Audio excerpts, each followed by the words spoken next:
12 AIBA American Olympic Qualifying Tournament. The afternoon action showed us lots of talent, gave us some Olympians that we didn't know about, confirmed some others that we already did. And now in the evening session, we get set for the remaining weight categories, the remaining quotas for the London Olympics. We are still here at the Maracanãzinho Gymnasium in the heart of Rio de Janeiro, and we are getting set for the flyweights, the 52-kilogram weight category. The referee, James Beckles from Trinidad, gets set to officiate the action between Jose Meza out of the red corner from Ecuador. He's 27 years old. He is a World Series of Boxing participant. He took silver at the Pan American Championships in Quito, Ecuador back in 2010. That was only 2 years after himself already being an Olympian in 2008 in Beijing.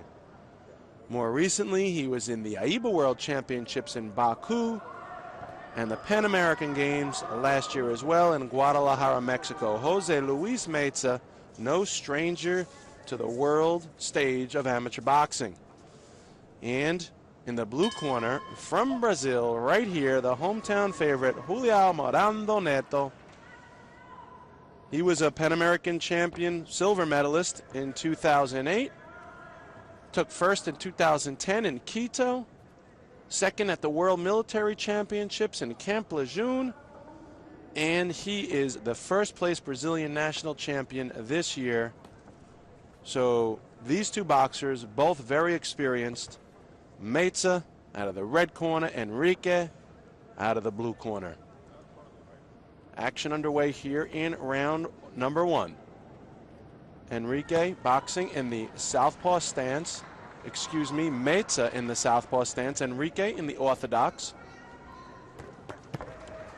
Meza lunges forward with a right, nice left hand down the middle by Meza. Enrique continuing to come forward. Throwing out the jab is Enrique. Meza circling, good lateral movement from outside with a nice sharp right hand by Enriquez to get things underway. Perhaps the first scoring blow of the contest as Enrique continues to pepper Meza with that jab. Straight left by Meza. Right hand followed by a left. Now they start to tangle in the center of the ring. Referee Beckles issues a caution to Meza to keep his punches at range, at proper height, and a nice right hand misses. You hear it from the crowd. They're really behind their guy, Neto. And Enriquez continues to press the action as Meza circles from the outside. Neither boxer fully engaged or committed to engaging their punches just yet. It's a feeling out round as referee Beckles cautions Meza once again. Right left by Meza.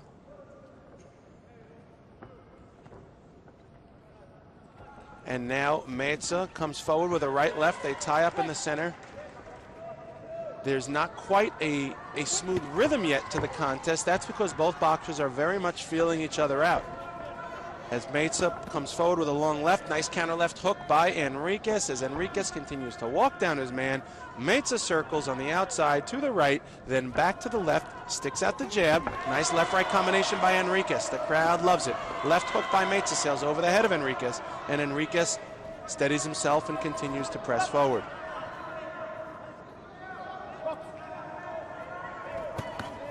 Nice combination punching by Meza. However, the referee keeping a close eye on the action. Straight left by Meza. And now Enriquez sticks that jab out. So Enriquez doing good work behind the jab.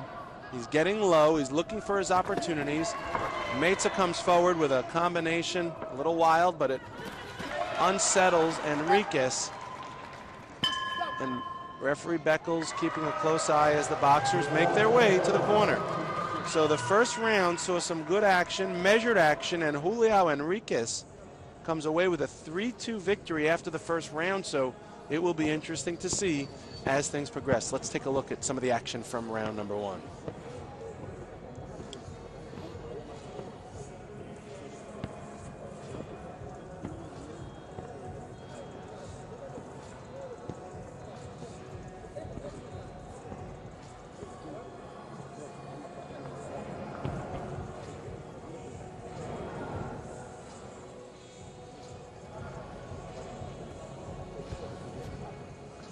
See how both boxers are locking their elbows. It's making it very difficult to get straight punches or clean punches landed as they're in too close to one another. They're locking up their elbows, they're locking up in the knees. These boxers want to try and find a rhythm that suits themselves. Remember, this is the flyweight, the 52-kilogram weight class. 13 boxers came into this contest vying for only 2 spots, which means the winner goes to London and the loser goes home. Everything is on the line right here, and I'm sure these boxers are really starting to feel some of the pressure as they find themselves in the middle of the second round here. This is anybody's contest. How bad do they want it? London beckoning right around the corner. Enriquez and Meza. Enriquez, the Brazilian, the hometown favorite. Meza throws her right, sails over the head of Enriquez. Notice again the battle of the outside lead foot. Meza doing a good job trying to keep that lead right foot on the outside of the lead left foot of Enriquez. Every time Enriquez engages, the crowd gets behind them. It's getting loud here in the auditorium, the gymnasium Maracanãzinho, a beautiful facility which will also host some of the events for the 2016 Summer Games right here in Rio as well. So Meza locking up again.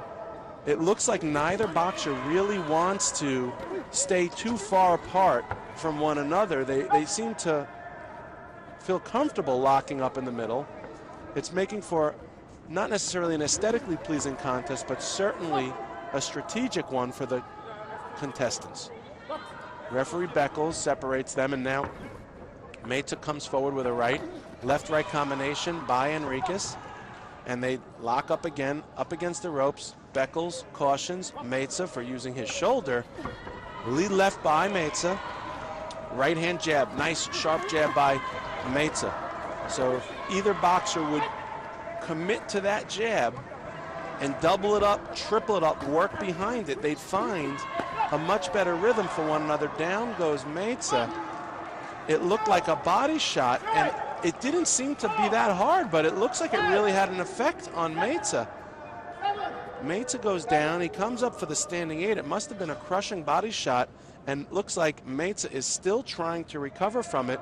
Perhaps it's a low blow, and that's what it was, a low blow. So instead of it being a scoring point for Enriquez, it's a point on the ledger of Meza, as one was deducted, or rather given, to the Ecuadorian boxer. So now Enriquez finds himself in a worse position than before this round began. He's got a point already given to his opponent for a low blow, and Enriquez really needs to start putting his punches together. It looks like he's got some swelling underneath his right eye.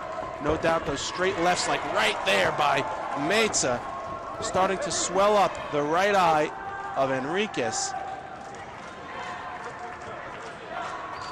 And now the crowd trying to get behind their hometown hero, trying to will him and urge him on.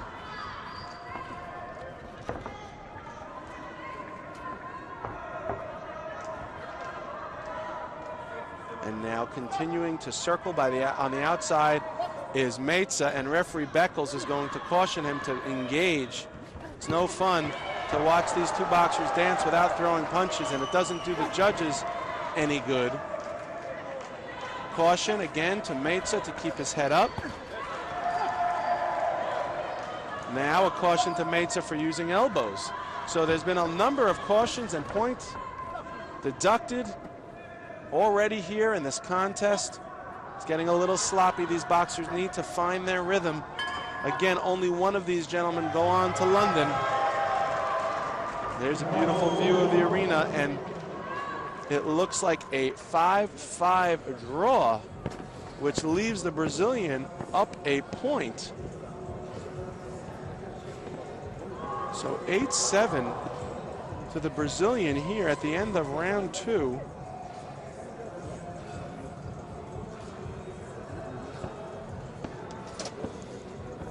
It was a 6-3 round for the Brazilian, notwithstanding.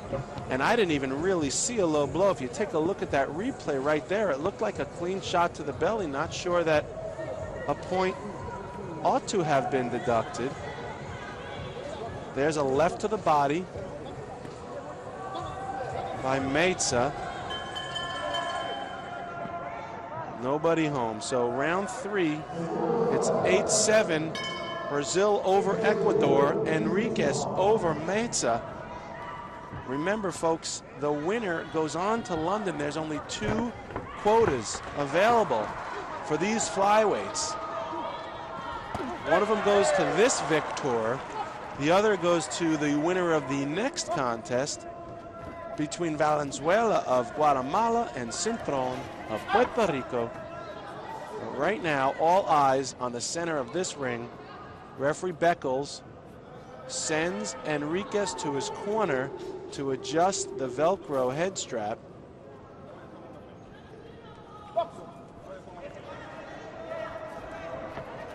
Meza comes out with a left hand sails over the head of Enriquez. Enriquez turns again, another caution. And once again, action is stopped so that the headgear can tend to the Velcro, so that the corner can tend to the Velcro on the headgear of Enriquez. Hopefully that'll do it for the pauses, and a contest that's already been marked by excessive stoppages due to cautions and warnings, and now technical stoppages due to equipment.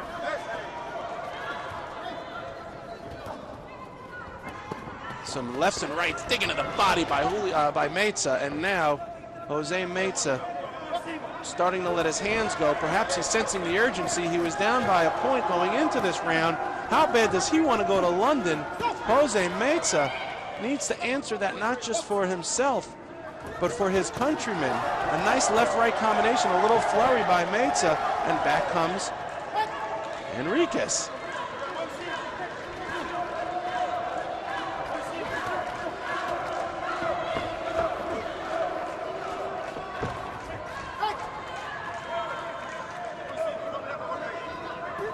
Left, right, down the middle by Enriquez, mostly blocked by the high guard of Meza.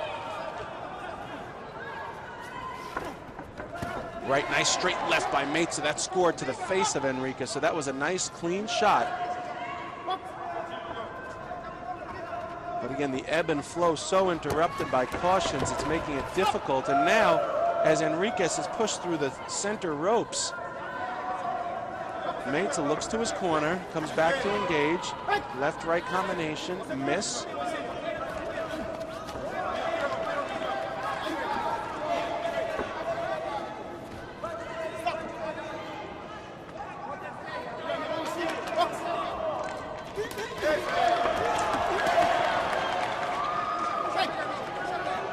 There's only a minute to go in this round. It's getting loud once again as the Brazilian crowd and fan base show their support.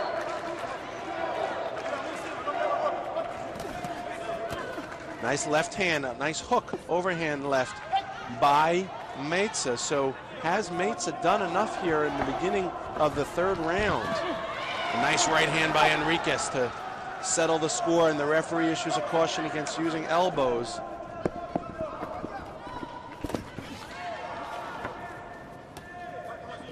Digging to the body with right hands is the Brazilian, trying to exert his will and find a way to eke out this victory. He was up by 1 going in, but this 3rd round has seen Meza start to land some good scoring blows. Left-right combination, all by Enriquez. Now a wild left hand by Meza. He goes down to the canvas once again. Action stops. The referee cautions Meza to wipe off his gloves. We will see in just a moment how this one will unfold. Will the hometown Brazilian lock in a shot for London? It will certainly send this place into a tizzy. Stay tuned for the decision.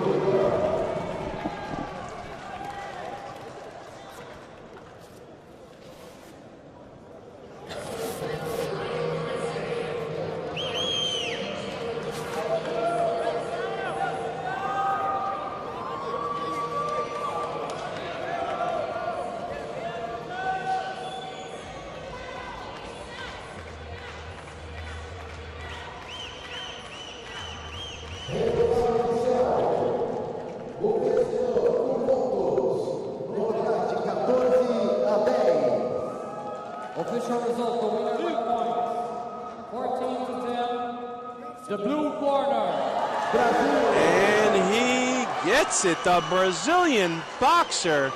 Look at the crowd as his supporters cheer on. Very pleased indeed. It's a 14-10 victory for Julião Henriquez, and he is going to London. Congratulations, a hard-fought battle. Henriquez pulls it out, 14-10. Look at some action from this last round, and you could see how he got the victory with some effective aggressiveness and some good punching combinations and a whole lot of heart. There's a straight one right down the middle. So we are going to get set in a moment for the next flyweight contest to determine the second and remaining spot for a trip to London.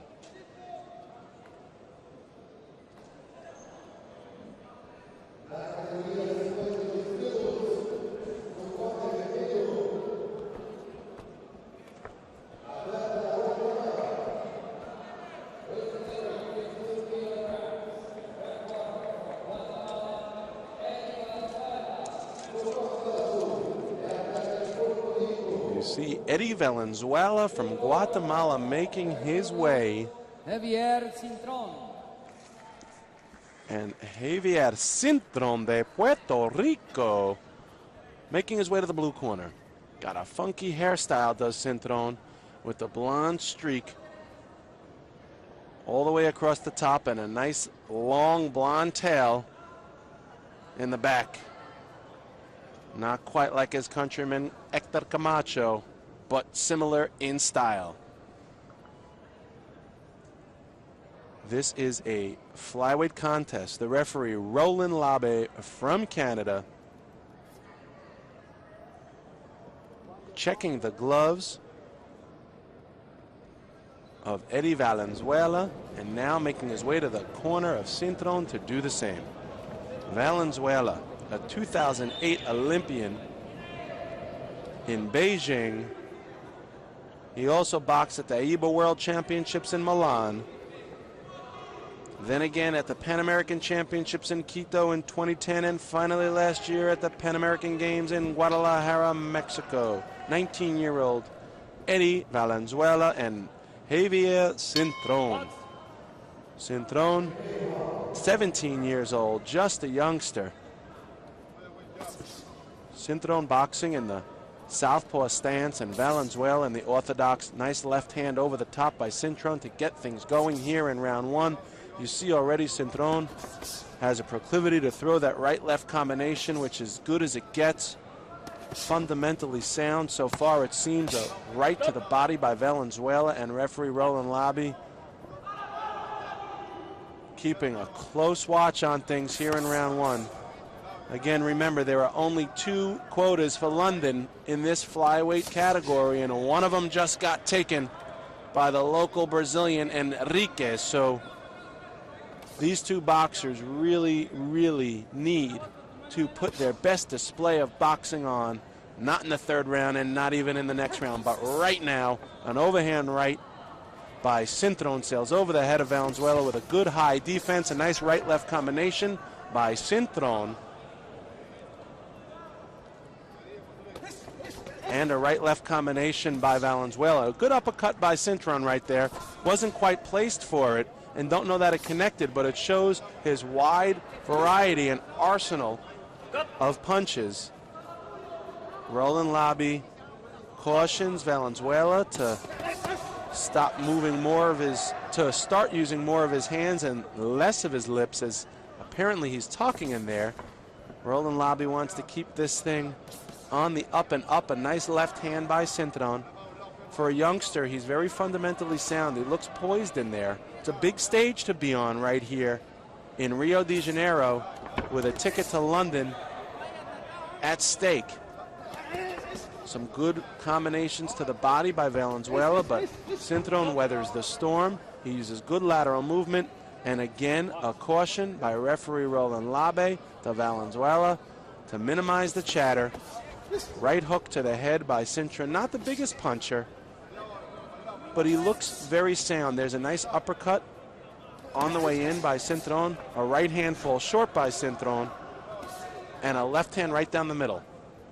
So Valenzuela hasn't quite landed many scoring blows that we could see from here, but he's very much engaged into this contest.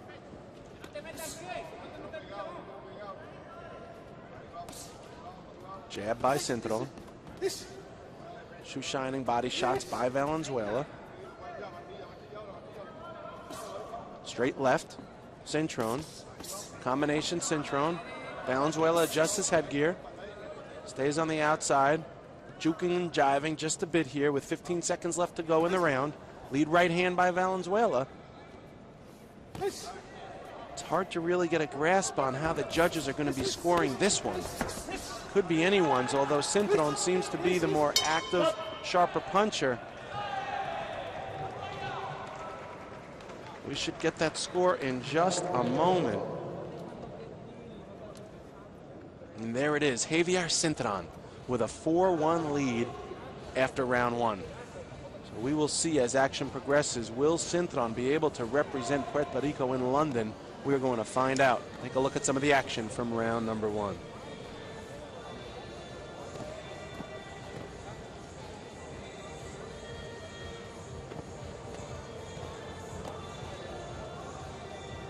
It's a herky-jerky combination of things that are taking place here in the ring. As one boxer is moving this way, the other is moving that way. Their legs are getting tied up, their hands are getting tied up, their heads are colliding. There's a nice uppercut by Cintron. You could see the look on his face. He put it all into that punch.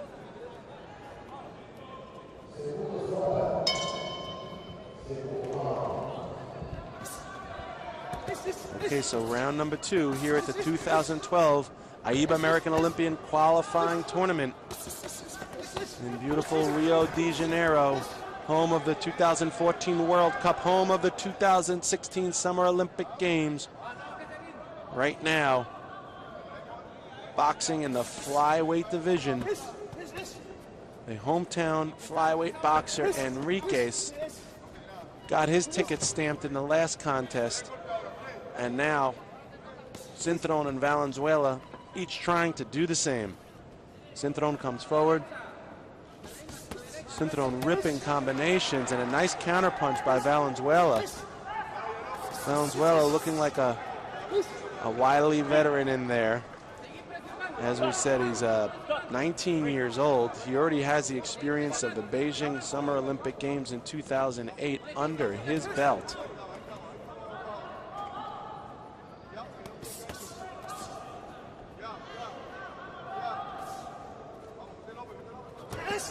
Right to the body by Valenzuela.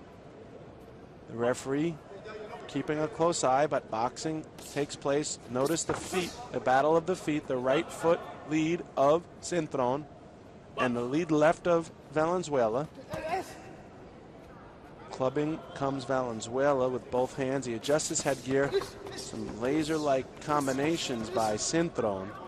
So again, it's hard to measure the clean punching, as these boxers have a uncomplimentary style. They each throw punches from all angles, and they lock up a lot, and they tie up a lot in the center. And it's really hard to see what the judges might be counting. And a nice landing punch by Valenzuela. It almost looked like he was stunned for a moment. Whipping right hand by Valenzuela. Nice counter by Cintron. Valenzuela adjusts his headgear, and Cintron squares up. Right-left combination, both blocked by Valenzuela. Right to the head, over the hand, the high left hand of Valenzuela.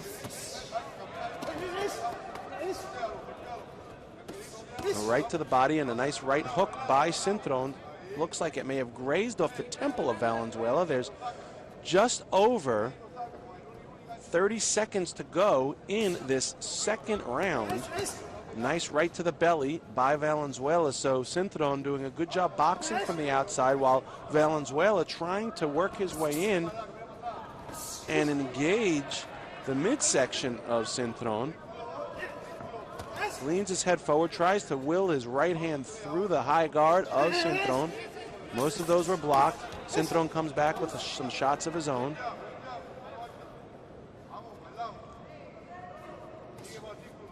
Right hand by Cintron, and round number 2 in the books. And this one was a lot closer than the first.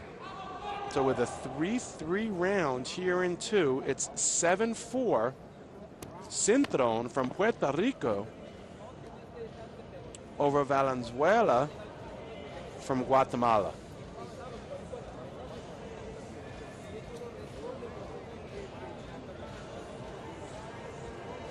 Take a look at some of the action. You see how that round was scored very evenly. Nice chopping left hook by Cintron, trying to push through the guard of Valenzuela.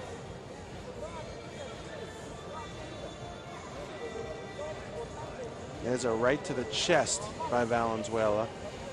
Some good in and out movement, some good footwork by Cintron to avoid many of those Valenzuela punches. So we get set for the third and final round. One of these guys goes to London, the other goes home. Roland Labby makes sure that the corner's seat, the stool if you will, for Valenzuela is properly secured behind the ring. And Valenzuela really starting to let it go. He knows he's down by a point or two going into this round, or 3. But he needs to exert his will, and he needs to not stop punching this entire round. How much does he want to go to London? Eddie Valenzuela needs to decide for himself, but there are 2 minutes and 25 seconds, and he is down a few points going into this round. There is no consolation prize, folks. Not here, not now.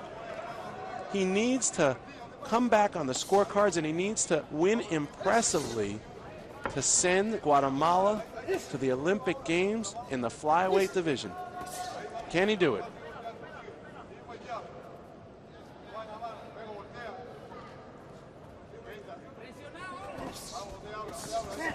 Action steadies here in the center as Valenzuela rips some shots to the body, and Cintron content to stand on the outside with a high guard and work behind the jab, which is a smart tactic to employ here.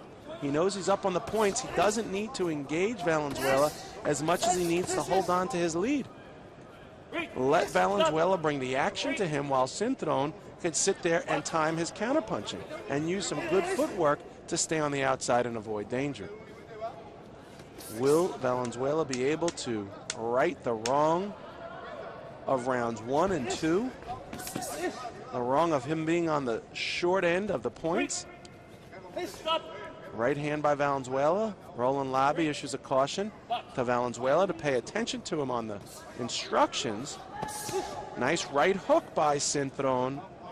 Well placed and good defense. Notice how after he throws his own punches, Cintron gets his hands right back. As quick as you throw a punch, you need to just as quickly bring your hands back to protect your body and your head, because that's where the counterpunching does its damage.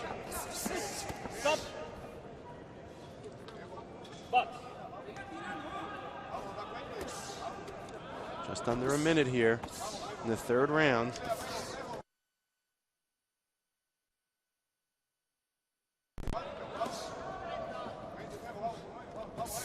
Nice left hand by Cintron right down the middle. So That one might not have scored, but it lets Valenzuela know that Cintrone is not going to sit back and rest on his laurels. Cintrone is going to keep punching until the waning seconds here of the round. And Valenzuela, I'm surprised he looks a little complacent here. He must know that he needed to show and prove in this round. With just under 10 seconds, he should not stop letting his hands go. It looks like Javier Cintrone may just have been able to do enough here.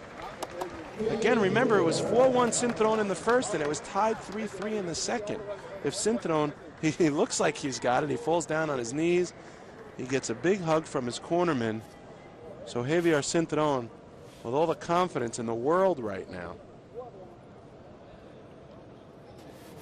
almost to tears is Cintrone as he prays up to the stars and to the sky. It looks like he knows. A very emotional Javier Cintrone on both knees now.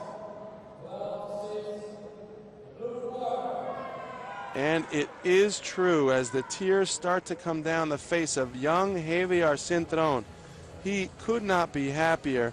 Look at him, the tears of joy as he wins 12-6, punches a ticket to London, and he cannot believe it. The boxing proud island of Puerto Rico has another young hero in Javier Cintrone. Take a look at the action from the last round as Cintrone just outworked his opponent. He was the more clever boxer, and he landed more punches, and he got himself the victory. We look forward to seeing him down the road in London representing his country.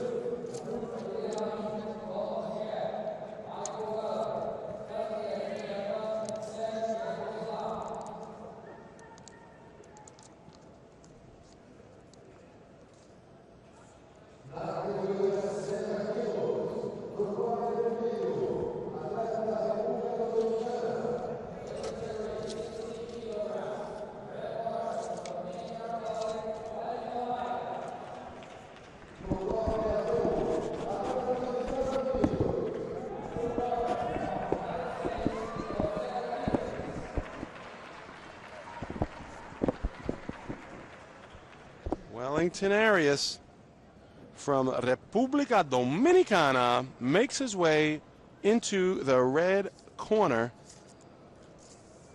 This is now a lightweight contest, 60 kilograms. His opponent out of the blue corner, Jose Ramirez from the United States of America.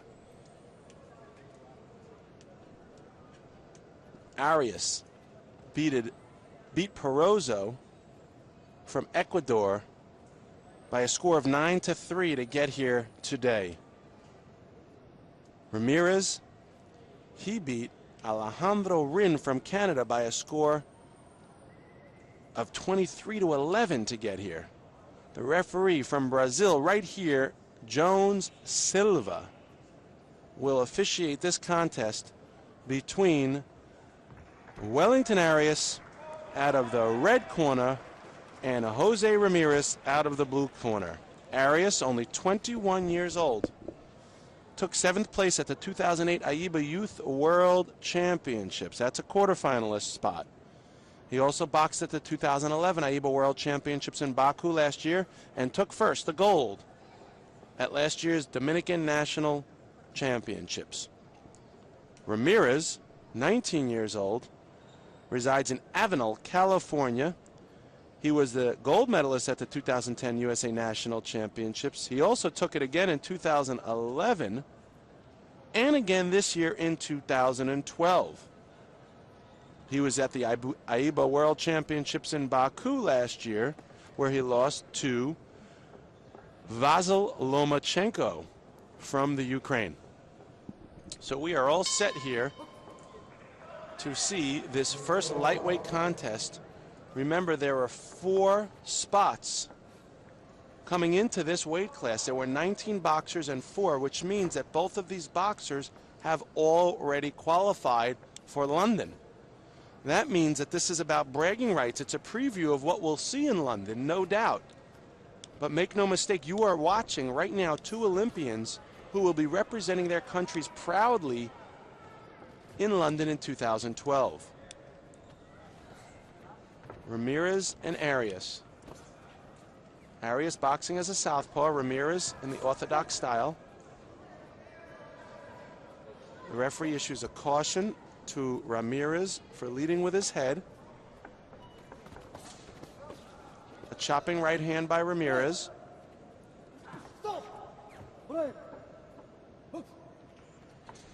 And Arias sticks out that jab. He's light on his feet. He's boxing at range. Here's Arias. He's sticking out the jab as a rangefighter. It's not really putting much on it.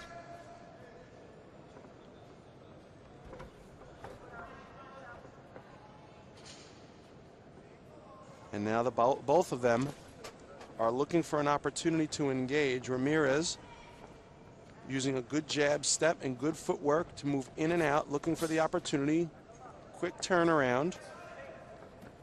Arias throws a right hook, sails over the head of Ramirez. So both of the boxers very confident here in round 1. They're both engaging one another while letting their hands go. That's what we like to see at this stage of the game. Again, notice the battle of the lead foot for each of these guys. Ramirez trying to keep his left foot on the outside. Arias trying to keep his right foot on the outside. And as you can see, as we say that, the referee issues a caution for perhaps stepping on one another's toes. So you got to keep an eye out for that. But again, it's a tactical advantage if you could get your foot on the outside of your opponent when you have contrasting styles like an orthodox and a southpaw. You give yourself a much better advantage when using your footwork to stay on the outside and to spin your opponent, keeping him off guard. Arias with a right hand. Ramirez. Nice right hand by Arias, scores to the temple of Ramirez. Another right hand. That one looks like it may have sailed just past the ear of Ramirez, and Ramirez continues to press forward. Just under 30 seconds to go here in round 1.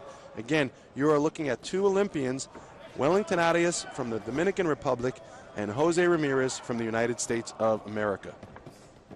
Nice right-left combination by Arias.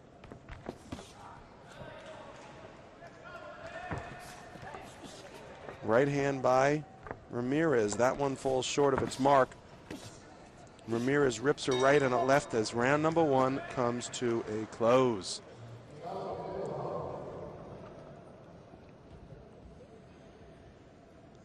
There's the score after 1. It's 4-2 Wellington Arias.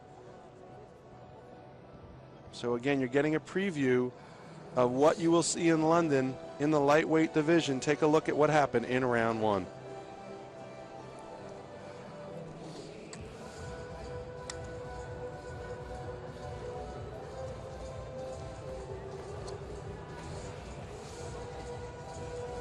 Ramirez ripping a left hook to the body and a right hook to the head. That one missed by Ramirez.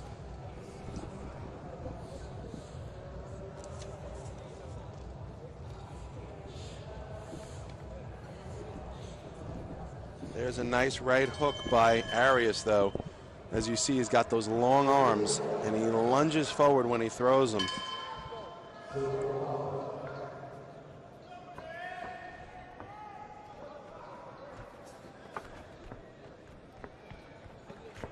Now Arias continuing to pepper with that jab.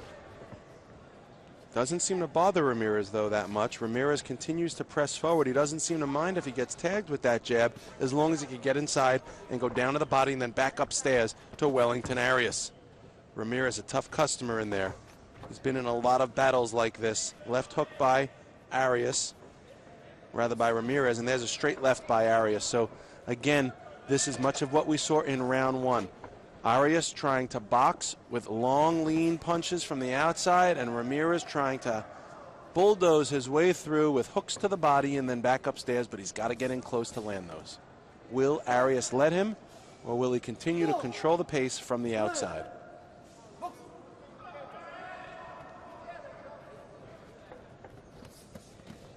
Nice left hand by Arias. That one scored to the face of Ramirez.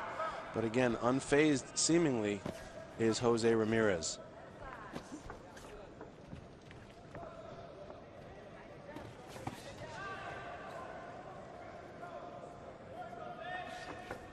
Double, triple left by Ramirez as he continues to stalk his man around the ring. Arias showing some really good ring generalship as he does not let Ramirez get close enough to land those shots on a regular basis.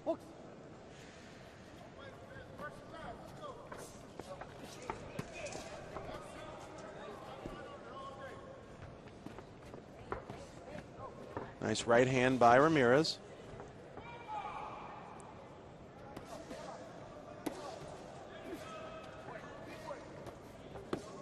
Left hook to the body by Ramirez, and now Arias comes back with an overhand right hook to the head of Ramirez. So again, this is much of what we've been watching through 2 rounds.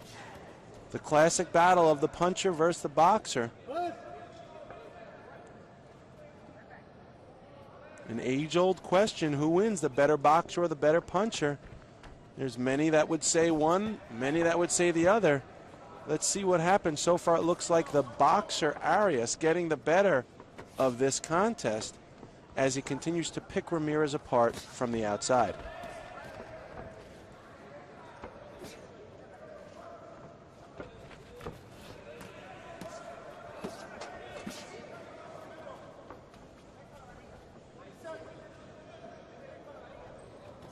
"20 seconds to go." Nice left hand by Wellington Arias, who is finding a home for those long left hands. He's setting him up with the right jab, and then he's bringing him down the pipe with the left. And Ramirez again trying to work his way in, get in close. Round number 2 is over. It was a tie score, 4-4. Look at that right now. It's a close one. So as Ramirez holds on to the 2-point deficit, he finds himself down 8-6. Coming into the third, let's look at the action from round 2.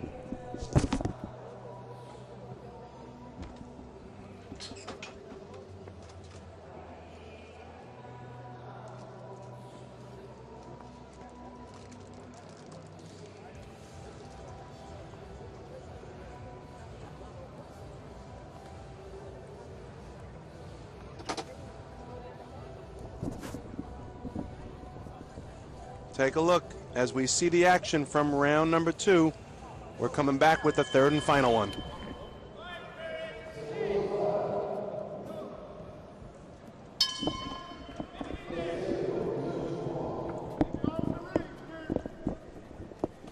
Jose Ramirez from the United States and Wellington Arias from República Dominicana. It's a 2-point contest going into this one, 8-6. Arias.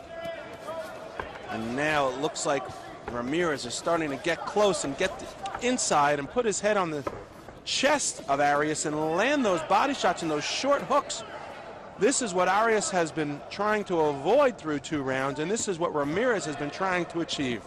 The in-close range boxing Ramirez will excel at, and there's a nice right hand by Ramirez. He finally tags Arias. Looks like it bothered him, and now Arias trying to get back to form. Referee Michael Gallagher keeping a close eye as one of the judges of this contest. You see him right there in between the bottom ropes.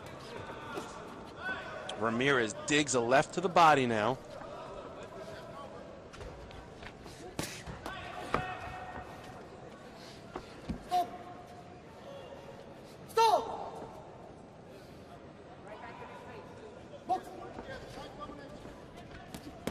Nice left-right combination by Arias as he puts Ramirez in a headlock. We're coming up to the halfway point.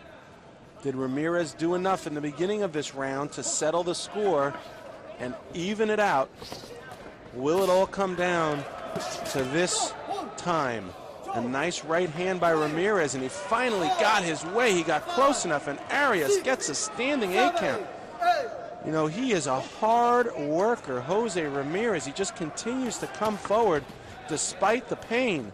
He's been eating a lot of long left hands, but it has not stopped him. He doesn't mind getting hit in the face, that's clear. He uses it as an excuse to get in close. And now Jose Ramirez is closing the gap. Another right hand. He will not leave Wellington Arias alone. He is staying on top of him, and another standing 8 count.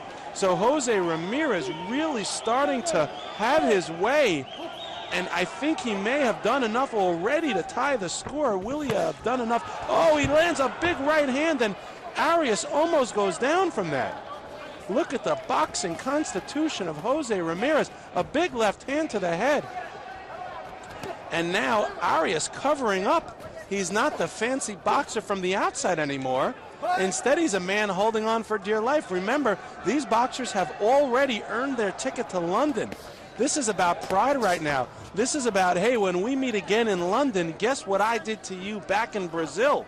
Jose Ramirez wants to leave a mark in the mind of Wellington Arias that says, doesn't matter that you already got your spot. When we get to London, I'm going to whoop you. And Arias, on the other hand, needs to exert his own control over this contest to let Arias know, to let Ramirez know that he's ready to face him in London. So this was a very good contest, one that saw Arias come ahead early in the first round and hold on to that lead through 2 rounds, but that saw Ramirez get 2 standing 8 counts against his opponent in the third.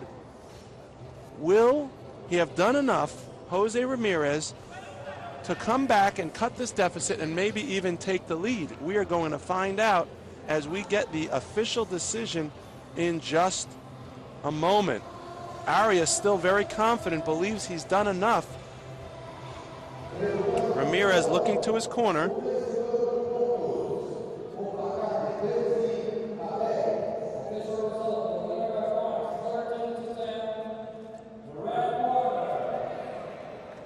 Well, it looks like it was a 5-4 victory in the third round for, it's a little confusing here, the red corner. It looks like the winner was indeed Arias by a score of 13-10. A 5-4 victory in the third round gave Arias a 13-10 victory in the contest. So despite the comeback, the seeming comeback by Ramirez, it wasn't enough, and the victory goes to Wellington Arias. Take a look at some of the action from the third round.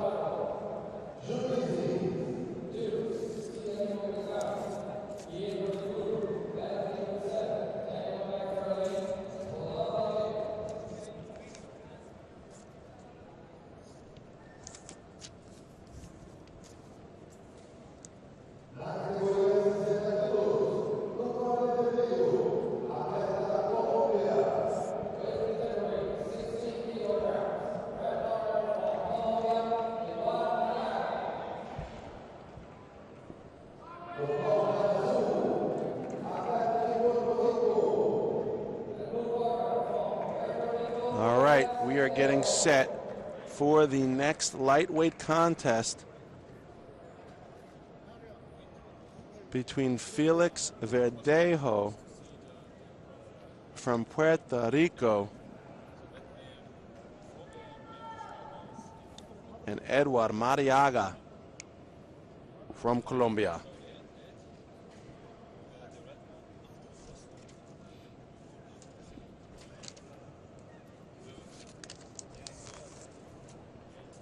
Referee David Lorado from America keeping a close eye. He will be for sure on this action. Verdejo de Puerto Rico, only 18 years old, took the Puerto Rican National Championships in 2011. Grabbed the gold there. Also boxed at the Pan American Games in Mexico last year, where he lost to Brazilian Robenelson de Jesus Vieira, who we saw earlier in action today.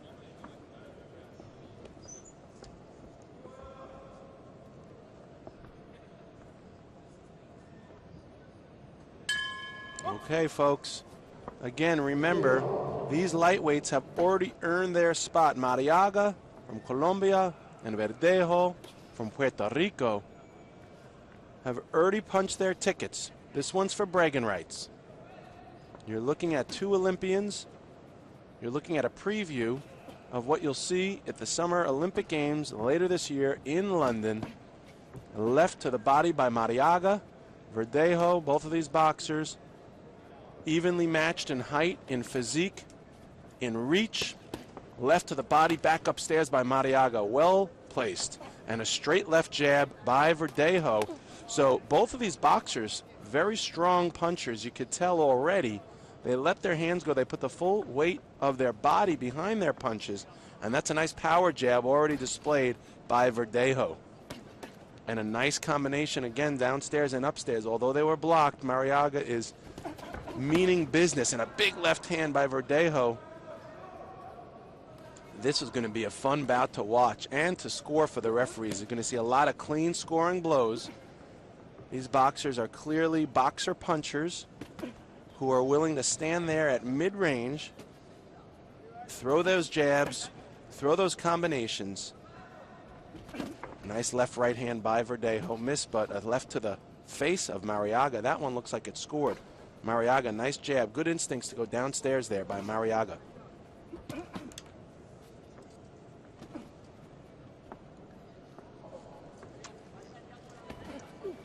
Left hook by Verdejo.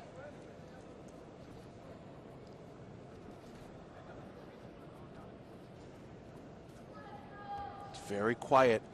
An ominous silence has taken over this gymnasium, Maracanãzinho Gymnasium, as all eyes are watching the action of these two scientific pugilists. Nice angles by both of these guys, both offensively and defensively, making it tough to find an opening. Left hand by Verdejo. Nice left hook by Verdejo. Mariaga stands right in his face, rips shots to the body. Good defense by Verdejo. Notice how Verdejo keeps his hands up and his elbows in. Not often that you get to recognize the elbows in defense being so effective, but here you see it in plain sight. Notice how the elbows of Verdejo protect his midsection and his rib cage. His arms protect his upper torso. His hand protects his head, thereby making it virtually impossible to find a clean landing shot to land. But Mariaga doing a good job, doing his best to exploit those openings. Overhand right by Verdejo. Straight left by Verdejo. And a nice overhand left to end the round. So the first round looked good. 4-2. Felix Verdejo from Puerto Rico. Let's take a look at some of the action we just saw in round one.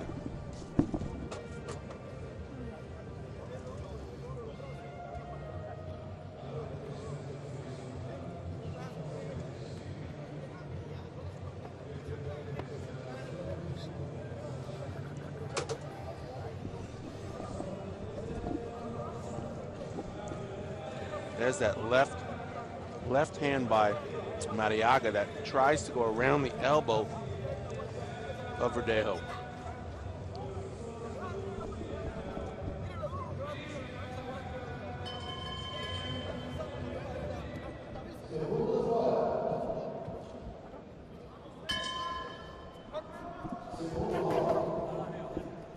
And now Mariaga is going to need to try and come back from that 2-point deficit. He throws a left to the body. Straight left by Mariaga. Verdejo keeping his distance, looking for an opportunity, shows a strong jab. Be nice to see Verdejo use that jab twice and 3 times in a row. If he could double or triple it up, he may find himself a good opportunity to land that right hand. Instead of the one jab at a time stuff that he's throwing, Verdejo is throwing not enough combinations, I would think, and as a result, Mariaga continues to press forward. Mariaga with a nice left over the right guard of Verdejo, scores to the head. Overhand right wild, thrown by Verdejo, misses. Both boxers trade jabs. These two guys are really fun to watch. You know, these boxers have been well trained, and it's nice to see two boxers who are so evenly matched, not just in physique, but also in skill sets. They both have a great strong jab. They both are boxer punchers. They both are willing to exchange. It's extremely evenly matched. It's almost like you're looking at two twins in there, shadow boxing one another.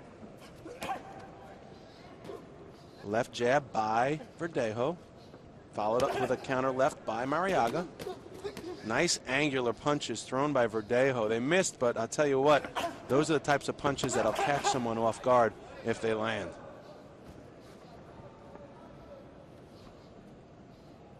And again, it's almost so quiet you could hear a pin drop in here as all eyes are focused on the two boxers in the center of the ring. Again, they're already going to London. That's not the question. The question is who's going to put their stamp on the other, who's going to let the other one know, caveat emptor, buyer beware, when I see you in London, I got your number. That's what Verdejo is trying to do right now, and Marriaga refuses to let him. The trunks of Verdejo get adjusted in his own corner, just below the equipment. And they resume right now. We're already past the halfway point in round number 2. That puts us past the halfway point of the contest. A contest that saw Verdejo get a 2-point lead coming out of the first round.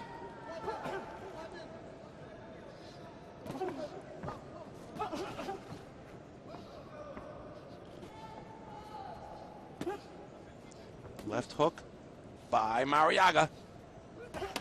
And a big right hand by Felix Verdejo. That one scored on the chin of Marriaga. Verdejo really starting to come through here and show perhaps his slight punching superiority. There was a nice right hand. So Verdejo took 2 in the first. I think he may have had another couple of landing blows here in round 2 that may see him pull further away. Very good contest. And a few is an understatement as Verdejo takes a 10-2 lead in the second round, thereby extending his lead by 10 points, 14-4. Felix Verdejo over his opponent, Marriaga.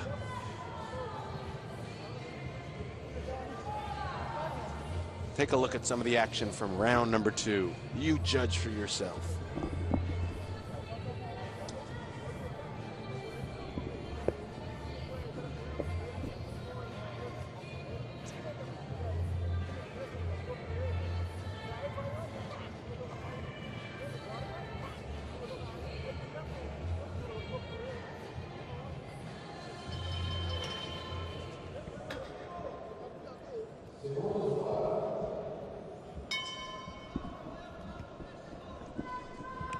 And we are back here for the third and final round of this lightweight attraction, 60 kilograms.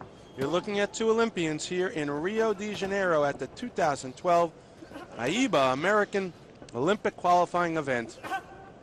They're already going to London, are these youngsters. Now they're fighting for the pride and glory of taking the gold here at this tournament. Nice right-left combination by Marriaga. Good defense again, as has been the case throughout the entire contest by Verdejo.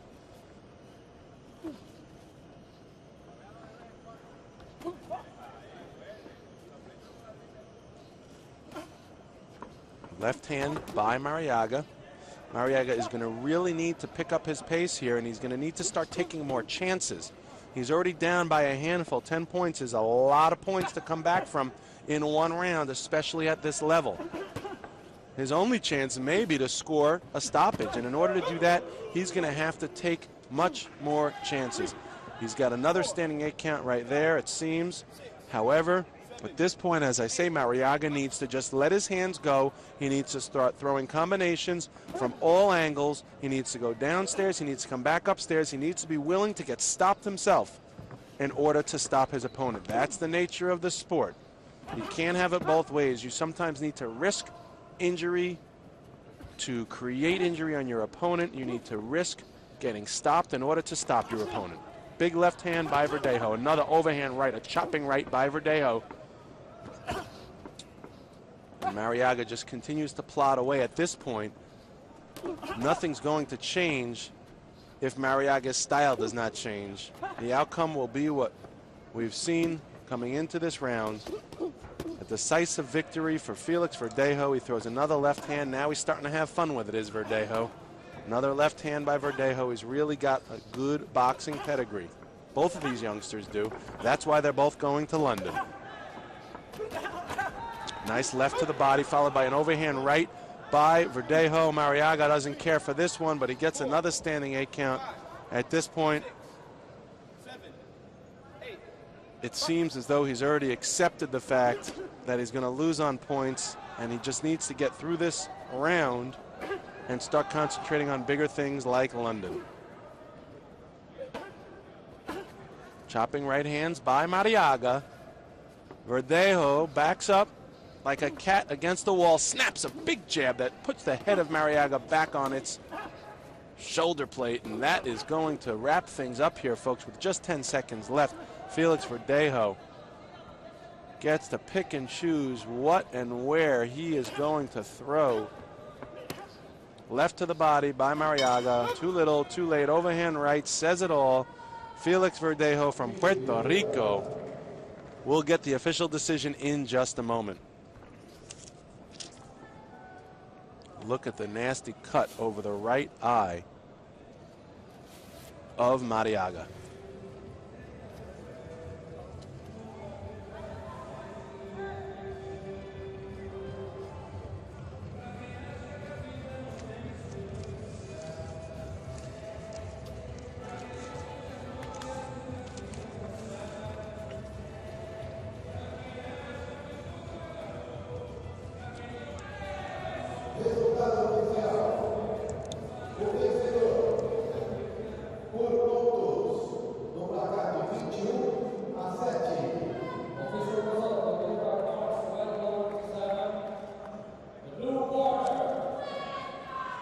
There you have it. Felix Verdejo comes away with the victory. A 7-3 round gives him a 21-7 victory in the contest. Congratulations to Felix Verdejo. We will see both of these guys in London. Make no mistake. Watch some of the action as we get set for the next contest.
As we get set now for the welterweights.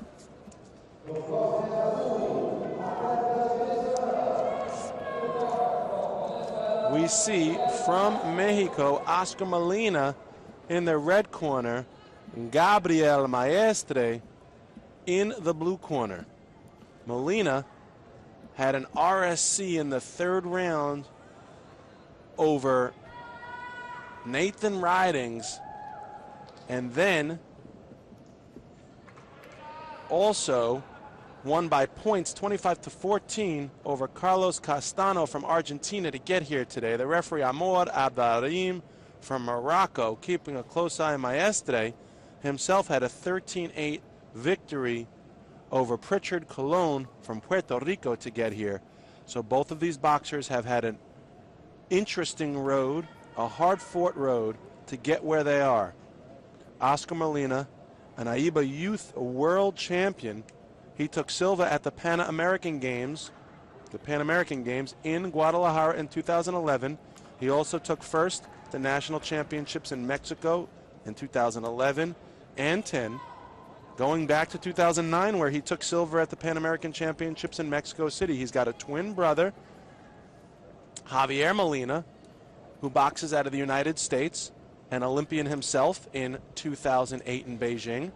There's been a documentary movie made about the brothers. They've been boxing their whole lives. That's what they know, and it's what they do best.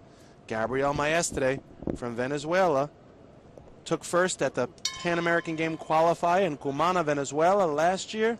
He boxed at the 2011 AIBA World Championships in Azerbaijan. So this will make for an interesting contest. Again, this is a welterweight bout, 69 kilograms. 20 boxers came into this tournament vying for 5 quotas in this weight class. That means that both of these boxers, as well as the next 2 boxers you watch here in the welterweight division, have already punched their ticket for London. Oscar Molina, Gabriel Maestre, again fighting for pride. Right now, they're already 2012 Olympians. Just by making it through to the semifinals, they earned their top 4 spots.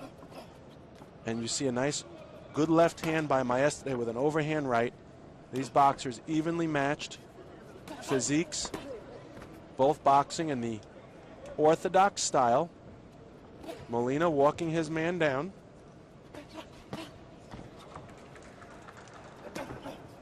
Molina was crushed when he wasn't able to make it to the Olympics in 2008, and he chose to stay in the amateurs and not follow his twin brother Javier into the pro ranks so that he could get another shot at it, and it was a well-earned shot, as now he is going to London.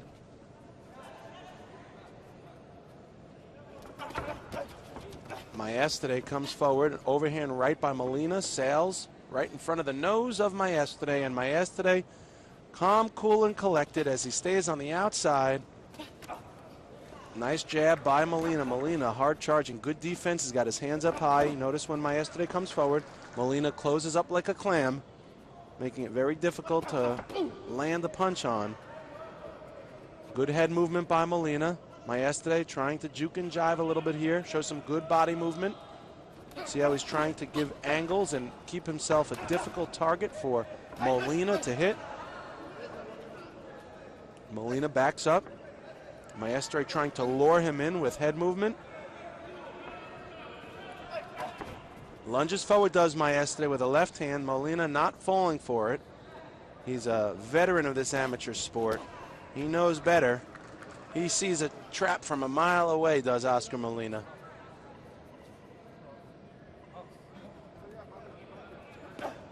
Nice left hand by Maestre, and you now hear it from the crowd a little bit.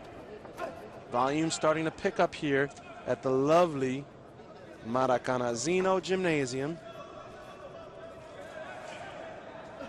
here in Rio de Janeiro at the 2012 AIBA American Olympic qualifying event, round number 1 in the books with a score after 1 of 2-2. So Molina and Maestre evenly matched after the first.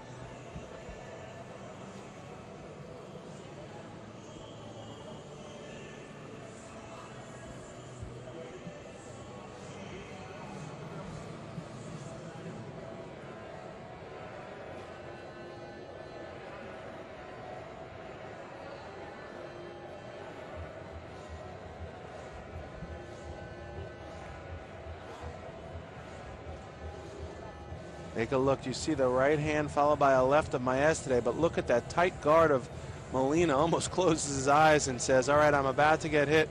Let me weather the storm. Well, he weathers it just fine and comes back with a right hand to the body of his own.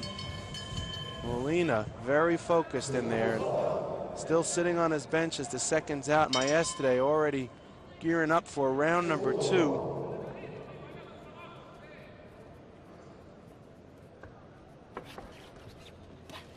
Left, right by Molina, who's on the prowl now.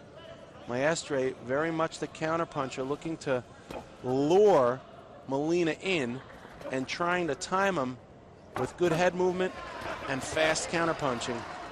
Molina figures, the hell with it, I'm going to just go for it. When I get counterpunched, I get counterpunched, but at least I'm pressing the action. Left hand by Molina. Left hand followed by Maestre.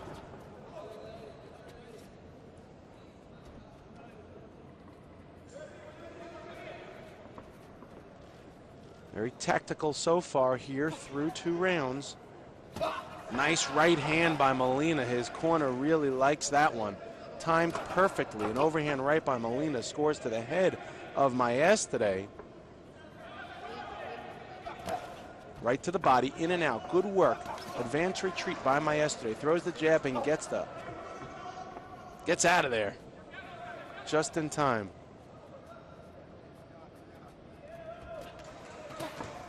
Left hook by Molina. Really wants to be a little closer before he throws it so he could really pivot his foot and put all of his body weight behind it.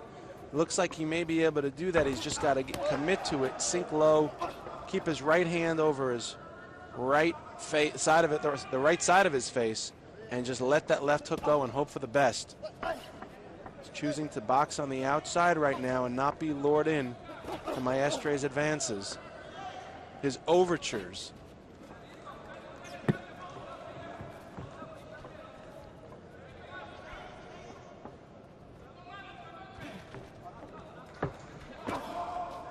And now Maestre continuing to be content, boxing on the outside, trying to lure Molina in. Molina, very focused, nice left hand, fast, lightning fast, piston left hand by Molina. Good defense by Molina to keep his right hand up to avoid that left of Maestre. Sticks a jab in the middle, does Molina. So Maestre now lets his hands go. He gets in close for the first time and throws some combinations, but the referee issues a caution to Maestre, and a nice sharp left hand by Molina. Molina looking very sharp in here in the second round. He's got to. He wants to come away with this victory. He's already going to London, but now it's for pride, as we say. He represents the proud boxing tradition of Mexico. Nice left hand by Maestre. So Maestre's guile is starting to show through as round 2 in the books. This one will be interesting to see how the judges have scored it. And it's a 1-point lead for Molina. He gets a 4-3 break in round number 2, puts him up by 1. Maestre, check out his world ranking, number 40 in the world, so not a bad place to be heading to London. Nice sharp, look at the accurate punching by Molina though.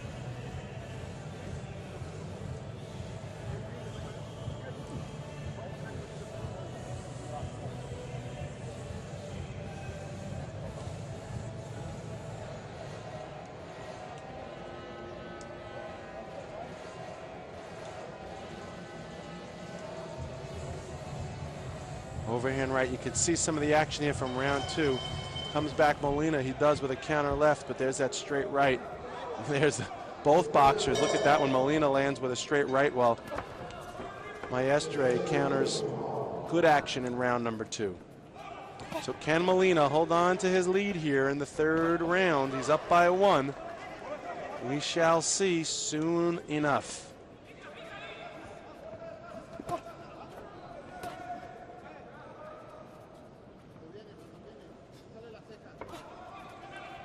Molina stabs at the jab, circles to his left.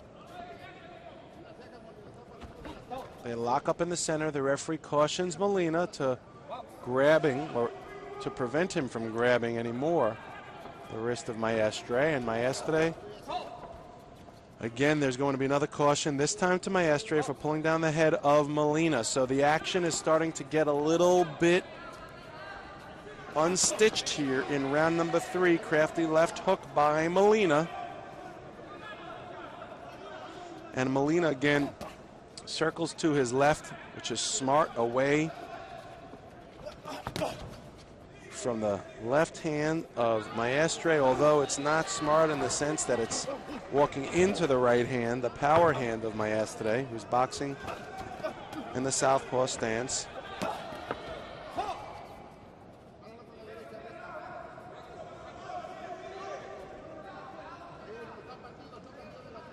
Excuse me, Maestre now in the orthodox stance. So he gets his headgear adjusted, does Maestre, here in the middle of the third round.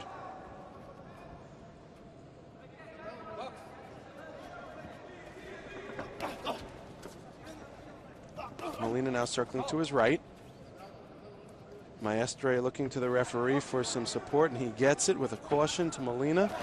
Nice right hand, Maestre sensing the urgency now. He was down by one. All of a sudden, he was very content to sit back and let Molina come to him, and now it looks like Maestre is starting to press the action a little more here in round 3. Really starting to bring it on. Now Molina, interesting, the role reversal. Now Molina's the one sitting back, counterboxing. Nice right hand by Molina. Maestre should have been boxing like this all along. He's really bringing the pressure. He's got a good offensive technique and style. He wants to turn this into a slugfest in the center of the ring. Will Molina let him do it, or will Molina now sit back and let Maestre bring the action to him? We will find out. Just under a minute to go. Right hand, a chopping right by Molina. That one was beautifully executed. And Maestre now with his hands up high. He's bobbing and weaving left and right, high and low. Molina not phased, very focused, a man on a mission, circles to his left. Now walking right into the power right hand of Maestre. Referee issues a caution to Maestre, no more showboating. Right hand by Maestre, Molina standing right there. Not afraid to trade punches. Left jab by Maestre, right down the middle.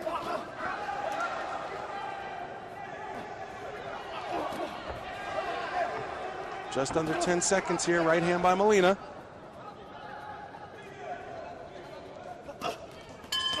That's it, folks.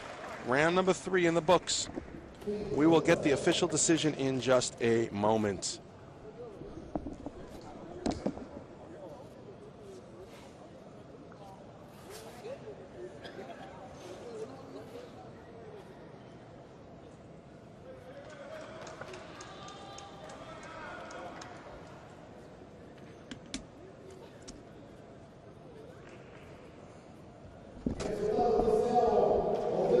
Maestre looking very confident. He thinks he's got this one. Molina says, Molina has a different opinion on this.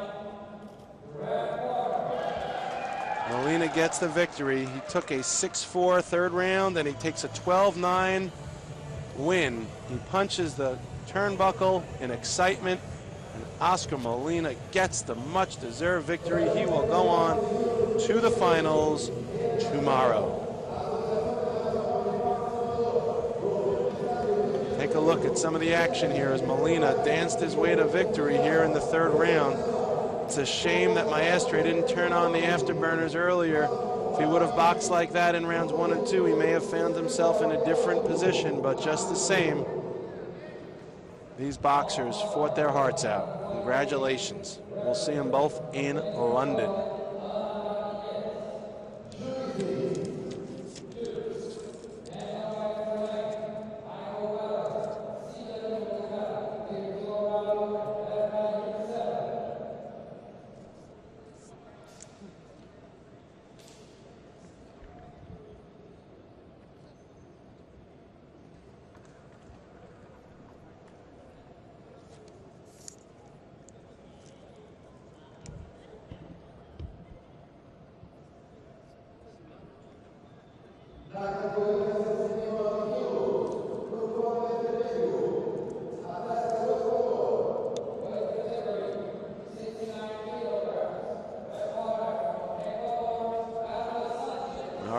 Carlos Sanchez from Ecuador. This is the second welterweight contest. He has a 19-7 point victory in his last contest to get here. And Mike Ribeiro with a 17-9 victory in his last contest from Brazil to get here.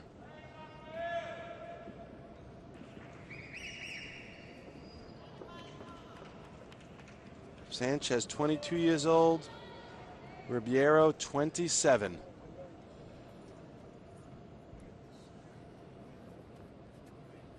In 2011, last year, Sanchez made his way to Azerbaijan for the AIBA World Championships. He showed that he's a man that deserves to be an international company. Took third place in the first Pan American Games qualifier in Venezuela last year as well. Make no mistake, Carlos Sanchez, a man to be reckoned with. And Ribeiro, no slouch of his own. 2009 took the Brazilian National Championships. He's a hometown favorite. He was also an Olympian in 2008. So this guy has been to the dance before. He's going back to London later this year. That makes him a two-time Olympian.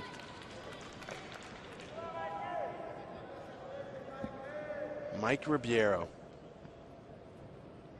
As we get set for action, we've got a lot of Brazilians in the crowd here tonight. Naturally, we are in Rio at the Maracanãzinho Gymnasium. They are supporting their man, Ribeiro.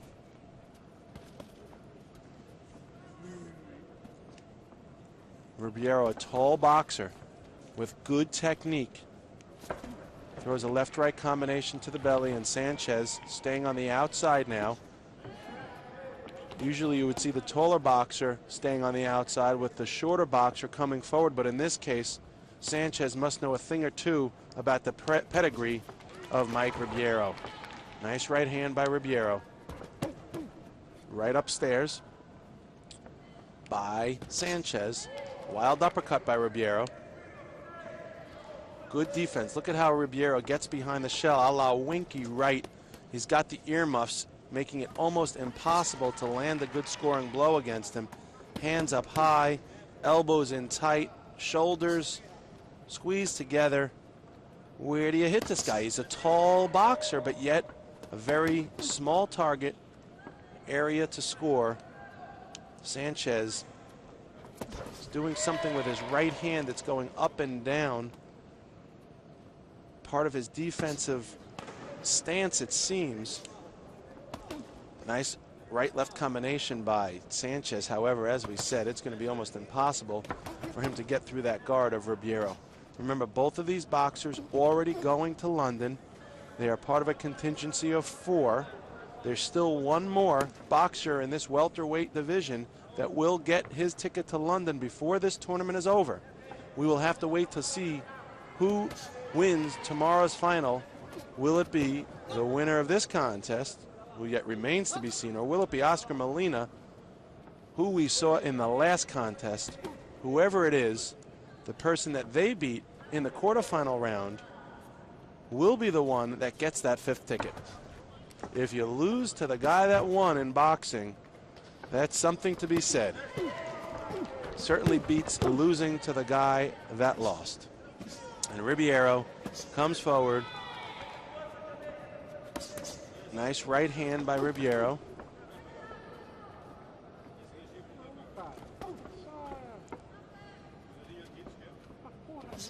Straight right blocked by Sanchez. So under 30 seconds to go, and we've already seen what will likely be the storyline here in this contest. Ribeiro with an unbelievably difficult defense to penetrate, and Sanchez doing his best to do so, but every time he does, he opens himself up for the counter-punching Ribeiro to land his shots.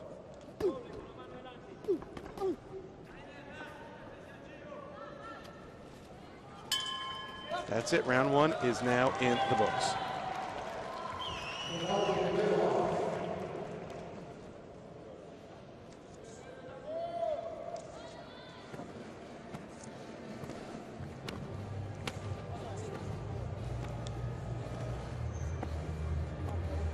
Sanchez, world rank, not yet world ranked in the AIBA books, but trying to change that with a good performance here today and tomorrow if he wins. Certainly that could be changed if he makes his mark in London. Look at the counterpunching by Ribeiro. He just goes right back into his shell. It's a safety zone. It's like a blanket. Just curl up under the safety blanket and you don't have to worry. You can keep the monsters at bay. But as soon as you take that blanket off, beware. Danger lurks. In this case for his opponent, Carlos Sanchez.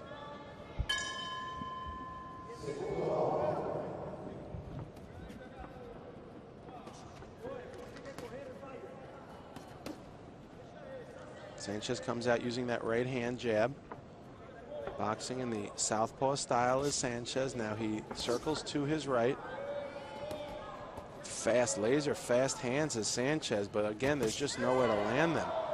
He really is going, in order to get through this guard, he needs to get Ribeiro to come out of that shell. And the only way to do that is to get Ribeiro to let his hands go. Now, how does he do that? Ribeiro seems very content being a counterpuncher. He's not throwing his hands from the inside. He waits until Sanchez is throwing his punches and throws himself out, and then he lets his hands go on his own. See, he just waits for Sanchez to punch himself out.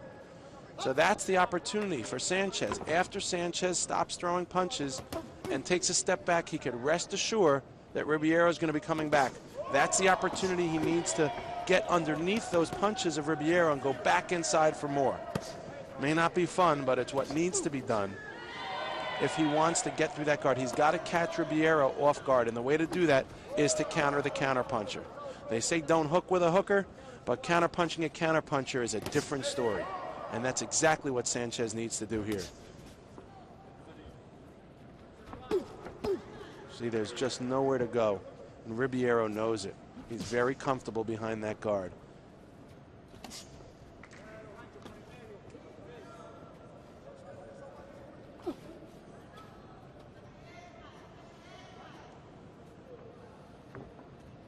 Now Ribeiro walking Sanchez down.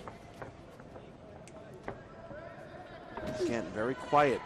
Surprising given the Brazilian contingency that's in the crowd.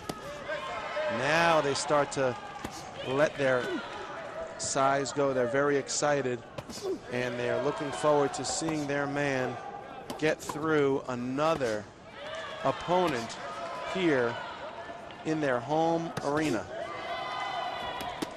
Right to the body by Sanchez. The referee issues a caution to Sanchez for cuffing. Right by Ribeiro. See, these are the opportunities that Sanchez needs to exploit. When Ribeiro comes forward, he lets his hands go down. He only puts those hands up when Sanchez is punching. So Sanchez needs to take that opportunity when he's not punching to lure Ribeiro in so that he could land his own shots. Ribeiro gets his shoes tied, or at least his right shoe tied in the corner. There's a slight break with 30 seconds left in the round.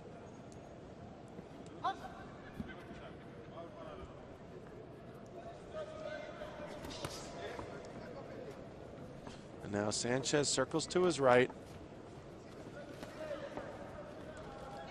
Mike Ribeiro looking for that opportunity. Comes forward.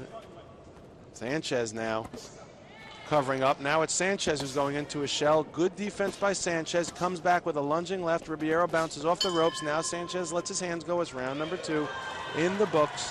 However, the Brazilian boxer has just been supremely effective here. In the second round, he takes a 6-1 victory, bringing his overall lead to 10-2.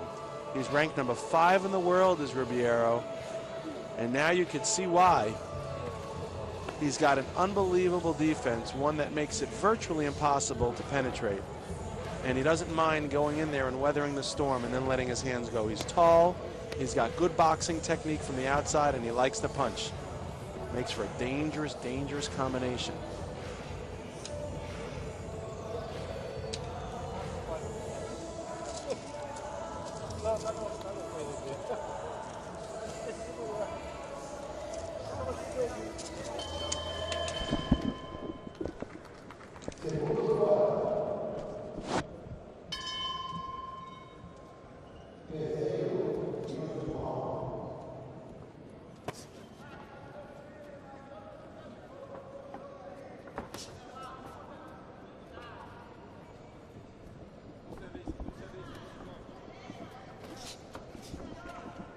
Ribeiro and Sanchez now looking to finish this one out. Sanchez had Ribeiro up against the ropes for a moment, and then he goes back into a shell.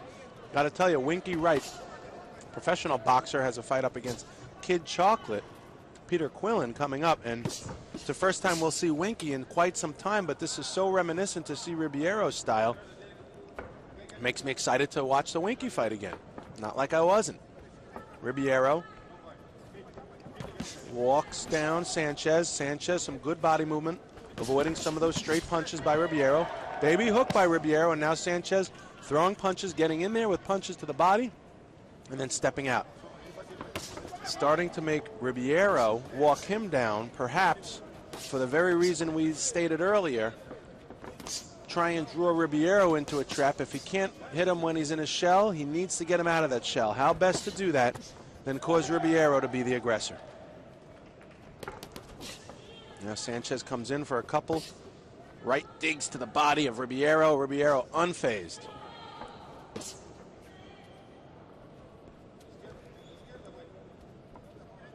Ribeiro walks in with his hands down low.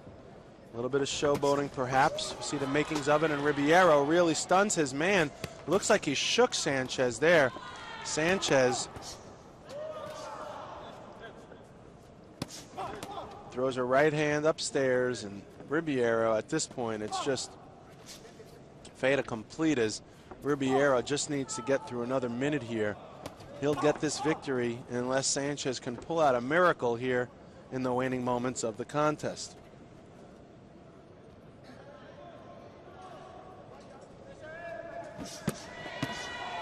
Right upstairs, left misses by Ribeiro, lunges forward, stabs a right hand out there, left on the break.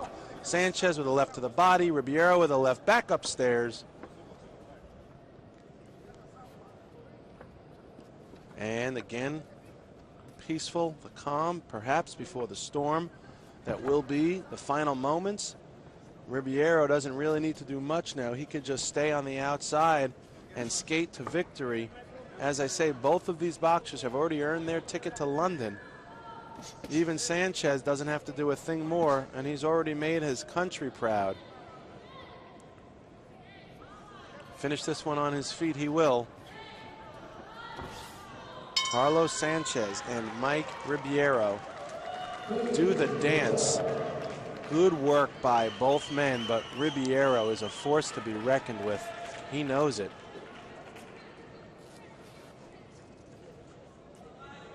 Two-time Olympian Mike Ribeiro.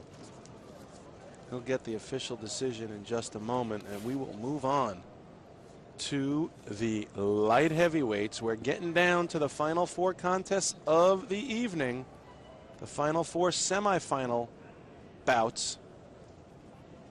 Two in the light heavy and two in the super heavy.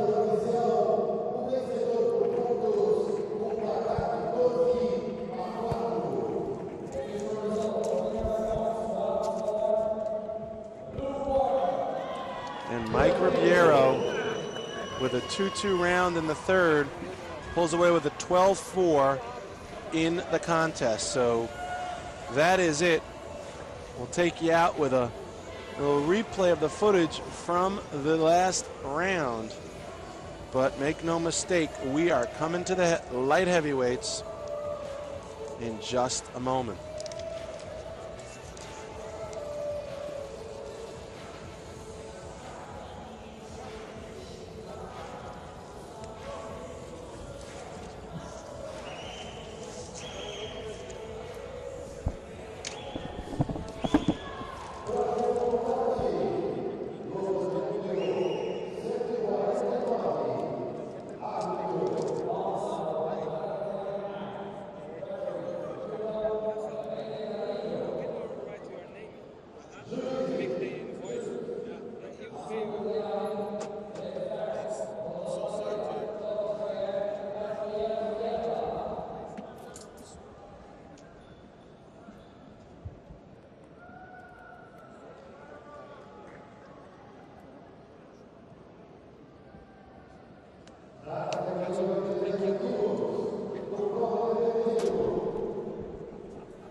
Osmar Bravo. He beat Miguel Laroso from Uruguay 17-9 and Jonathan Hansen 9-2 from Jamaica to get here. Got the bandage over his left ear. And in the blue corner, Yamaguchi Falco in the blue corner beat Francisco Ortega 17-9 and Jonathan Savard 17-8. He is the local favorite here in Brazil. Bravo took second place. Excuse me, he took third place at the third Pan American Games qualifier in Panama City last year. He also was at the 2011 AIBA World Championships in Baku, Azerbaijan. 27 years old, Osman Bravo. Florentino, been all around the world. He is a member of the World Series of Boxing, which is AIBA's semi-pro league, which started 2 years ago and is off to a rousing start after 2 successful seasons. Yamaguchi, he also was at the AIBA World Championships in Baku. Took silver at the Pan American Games in Mexico last year. Brazilian national champion in 2010. Florentino has been around. 2009 AIBA World Championships. His resume just goes on and on. So this is a contest here for the light heavyweight division. Bravo from Nicaragua, Falco from Brazil.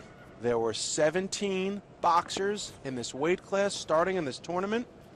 There were only 4 quotas for London. That means that both of these boxers, by merit of making it to the semifinals, have already earned their ticket to London.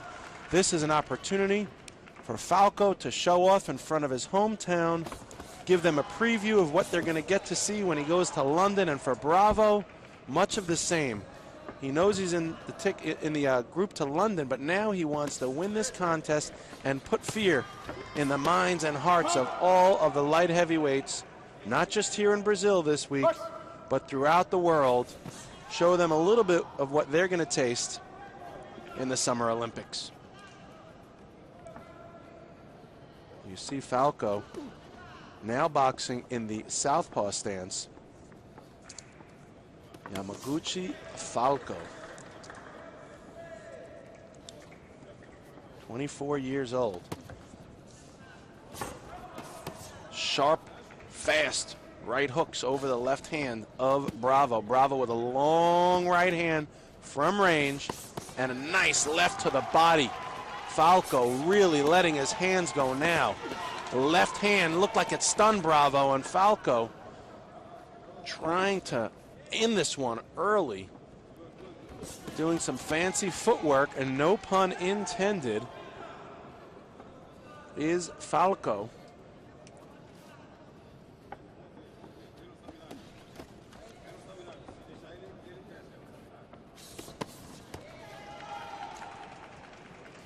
And now 2 left hands by Bravo. Falco comes with a winging right hand over the top.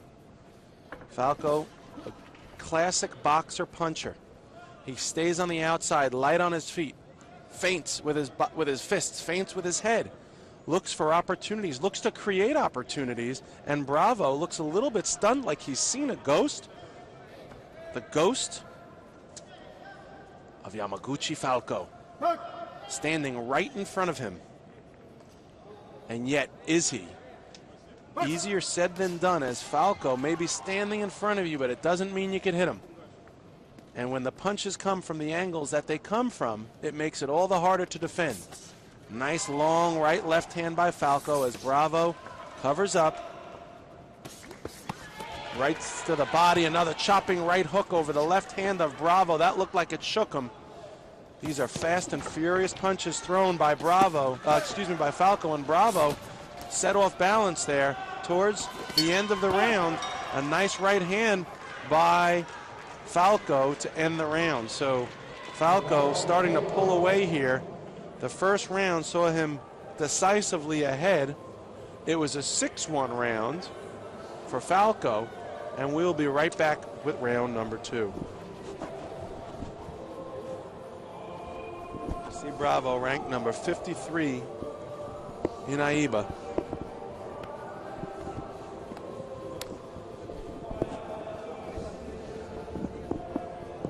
Take a look at some of the action here in round number 2. Right hand by Falco. Bravo doing his best to contain this man. Not an easy task for anyone. Chopping right hands by Falco. Seconds out, round number 2. Here we go.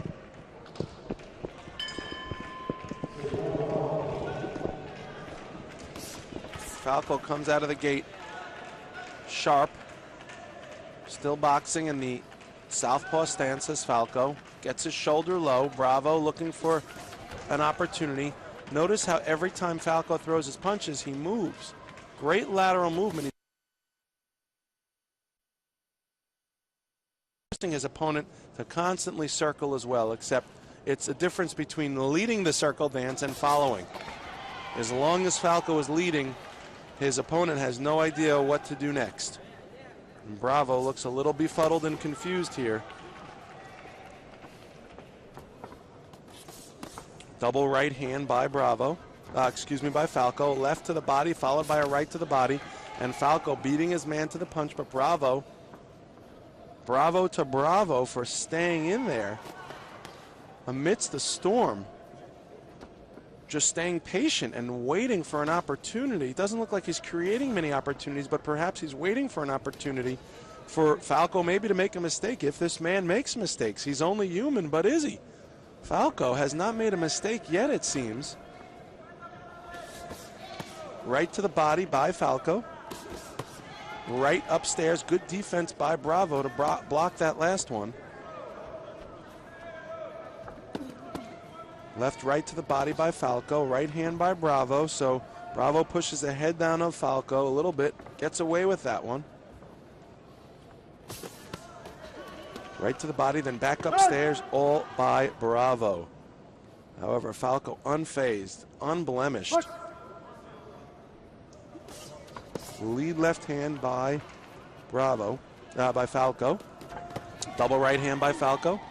They tie up in the ropes. Far corner, right hand by Falco.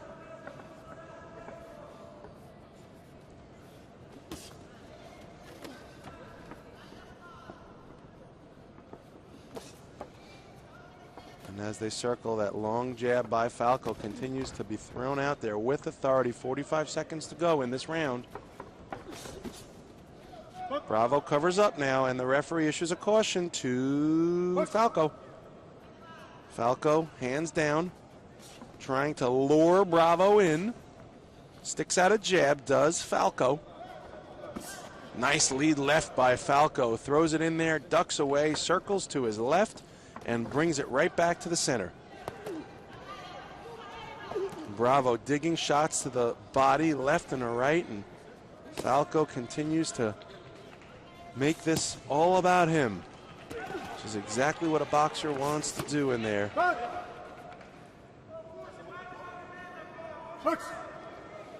Just a few seconds left in this round. A round that has seen Falco likely to pull away with the lead he enjoyed after round 1. This was a 5-2 round for Falco. Just flashed. That's going to bring the total now to 11-3 for Falco. World rank number 28. Number 11 in AIBA. Well deserved. Take a look at some of the action here as Bravo tries to find the ghost. Falco, a man that does not want to be found.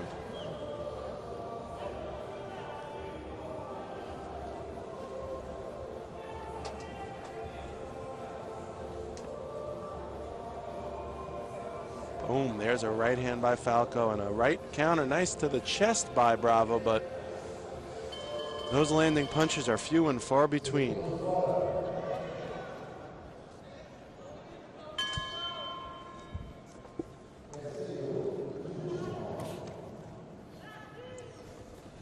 Okay, so round number 3.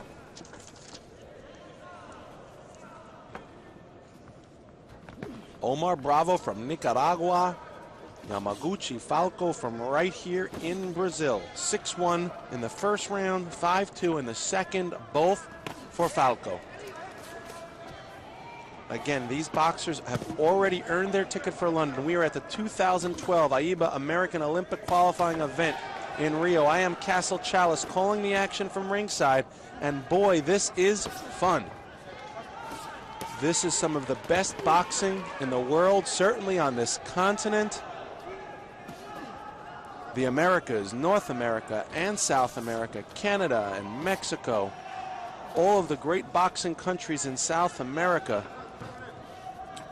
This is all where it's at right now. There's nowhere you'd rather be if you were a boxing fan on this side of the world. These guys are going to London, whether you like it or not. And oh my Lord, a huge shot by Bravo. Was that a punch or it was a toe? Oh, look at that, because we haven't seen Florentino Yamaguchi Falco stunned, and for a moment it looked like he was. The referee says otherwise. Be interesting to see the replay on that, but apparently Bravo stepped on the foot of Falco, and that's what caused him to look dazed. It almost looked like he had gone down or was about to. So maybe there is now a chink in the armor of Falco. Can Bravo exploit it here? The only way he can win this one, it would seem, with less than a minute and a half to go, is with a stoppage. A nice chopping right hand by Bravo. You got to hand it to Bravo, his resiliency. He's continued to press the action. He's not going anywhere, that's for sure. Falco looking a little bothered by that right now.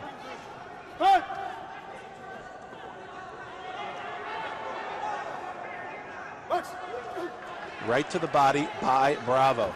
Left-right combination blocked by Falco. Nice left hand to the body by Falco. Boy, that one has to hurt. You even see Bravo trying to get his air after that one. That was a ripping shot.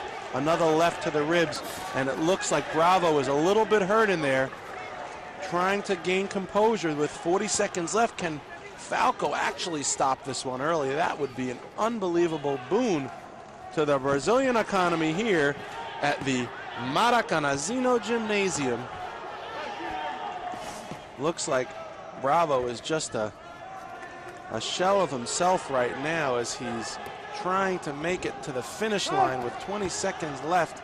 He's following Falco around the ring. Some good weathering shots by Yamaguchi Falco.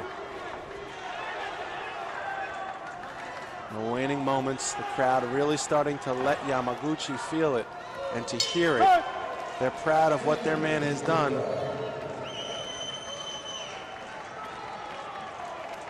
And the hands of Falco raised in apparent victory. Osmar Bravo has nothing to be ashamed of. He gave it his all. He's going to the Olympics. What more can you ask? So he loses to the Brazilian great Falco. So what? He's going to London. He'll get another shot at this kid. Sticks to the game plan. We look forward to seeing these two meet again in London.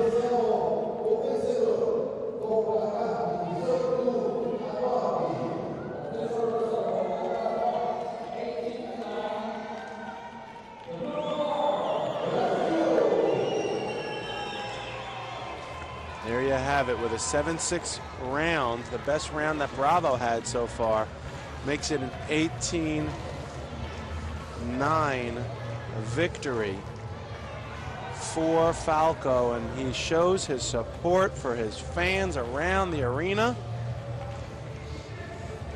And we get set. Take a look at some of the action here. Bravo lands that big right hand. Let's see if we can land that. There's that big right hand again. So Bravo really found a home for that right hand, and I don't know where, if he did step on, there it is. See, there's the shot. Good angle by the cameraman. Bravo caught him with a big right while stepping on his toe, and it was a good job by the referee to capture that. because it otherwise would have given him a standing 8. He looked bewildered, but it was really just the nature of being off balance due to being stepped on by Bravo. So that's it, folks. That one's in the books as we get set for the next and final light heavyweight contest of the semifinals.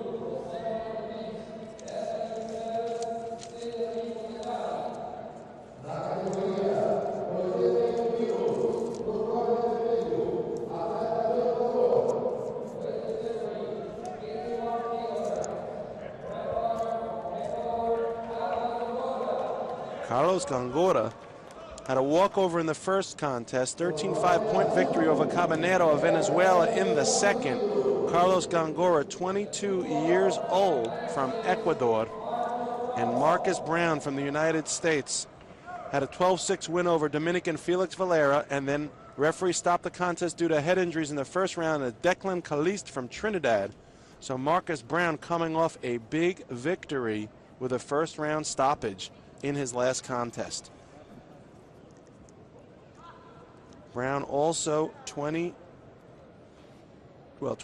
years old, out of Staten Island, New York, been boxing since he was 2003. Referee Daniel McFarlane from England going to keep watch as the third man in the ring. Gongora is no slouch. He's a WSB star. That's the World Series of Boxing. He's the best boxer on the Ecuadorian team and a true gold medal contender. He was at the 2008 Olympic Games in Beijing, and by merit of being a semifinalist now, he is already locked in a spot to London. So he's now a two-time Olympian. As I say, he's done incredibly well in the World Series of Boxing. He was at the AIBA World Championships. He is a man to be reckoned with. And I will tell you that this Marcus Brown, after having come off an astonishing RSC in the last contest and a USA National Champion in 2012 of this year, is also no slouch. He was in Baku. The World Championships was Brown. And he took the Olympic trials in the United States in 2011. Gongora in the red corner from Ecuador, Brown in the blue corner from the United States. A caution to Brown. Gongora boxing in the southpaw stance. So is Brown. Sharp right hand by Brown as he steps back. Circles to his left does Brown, and Gongora sticks that jab out there. Long left hand by Brown, sticks the jab out. Another sharp jab by Brown. And Gongora trying to cut off the ring. He'd be well served to do that, as Brown showing some good lateral movement here in the first round.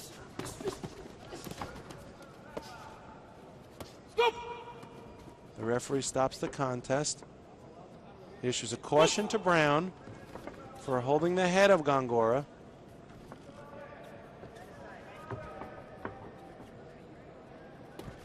Nice right-left combination by Gongora. Sends Brown back just a bit. Brown with a nice left hand off of the jab. So these boxers very evenly matched, both in boxing physique as well as in punching power. And stylistically, they match up well. They're both southpaws. Gongora seemingly pressing the action, but Brown standing right in there with him, trading blows.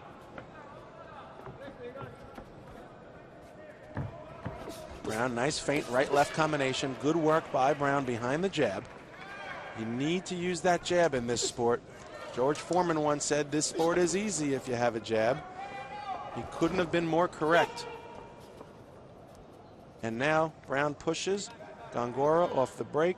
Caution issued by the referee. We're down to a minute to go in this round.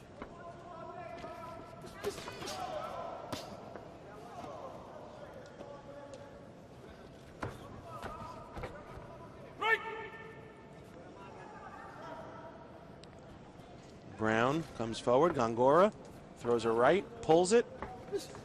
Nice stiff jab by Brown. So Brown really finding a home for that jab. It's nice to see a boxer use his jab, and Brown is using it well. Gongora looks ripe for it too, because he's not really protecting himself behind a high guard or a good defense. He looks like he's willing to take those shots, and now Brown not appreciating being thrown down, and Gongora showing his horns, sticks his head forward, puts his hands on his hips and says, what? And what? Well, Brown and Gongora off to a rousing start here in round number 1. The Velcro of Brown looks like it may need some adjusting in between rounds. The referee will probably let it go. Brown continues to stick out that jab. Overhand chopping left by Gongora.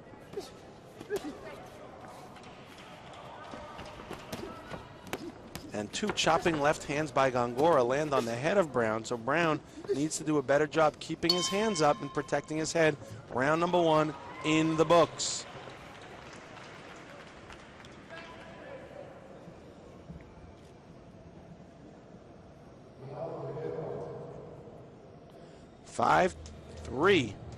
Excuse me, 5-2 to the American after round 1. Gongora, look at his ranking. Number 28 in the 2011 AIBA World Championships. Take a look at the action from round 1 as Brown, nice counter right baby hook off the break, and Gongora and Brown, they tangle. Down goes Brown, he gets up, gets in the face of Gongora, who says, no way, I'm not that guy. Ain't gonna push me around.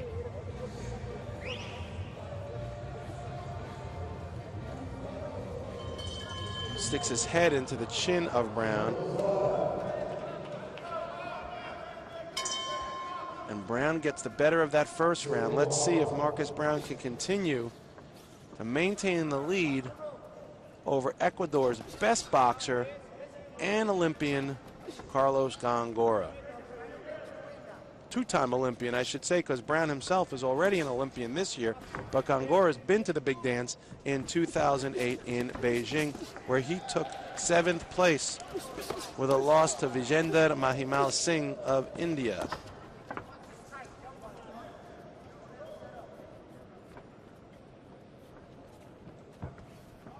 So Brown looking very comfortable being the counterpuncher, staying on the outside, circling to his left, which is smart. He wants to stay away from that big left hand of Gongora. Gongora pressing the action, giving Brown the opportunity to play the counterpunching role.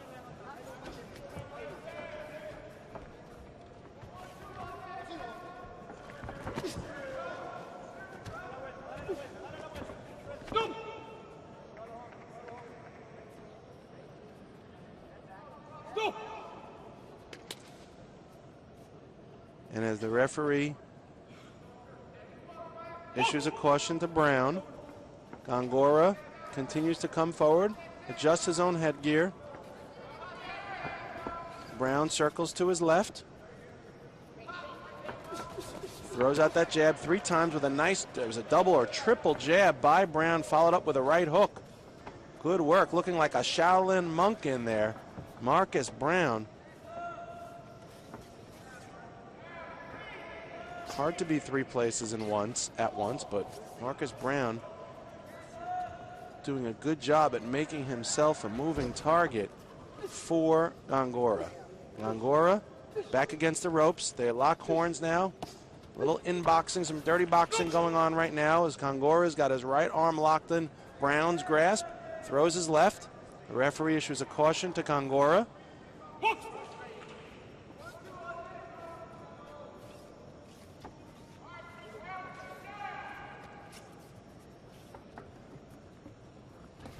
It's pretty quiet in here once again. Brown circles to his left, throws the left hand. Gongora throws a left, sails over the head of Brown. Brown trying to fight his way out of that pretzel that Gongora had him in.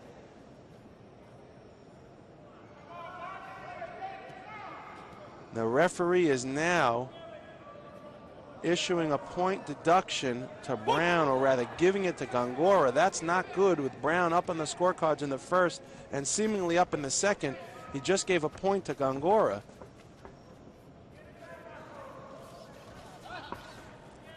And he follows Brown around the ring. A big right hand by Brown, followed by an answer, a right by Gongora. So these two are starting to let their hands go.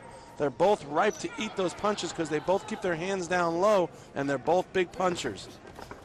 So a right hand by Gongora. He tries to stalk Brown now. Brown throws a right and a big left hand by Brown, answering Gongora's left hand. Now they tie up. Gongora having some words for Brown. The referee issues a caution to Brown for using his shoulder.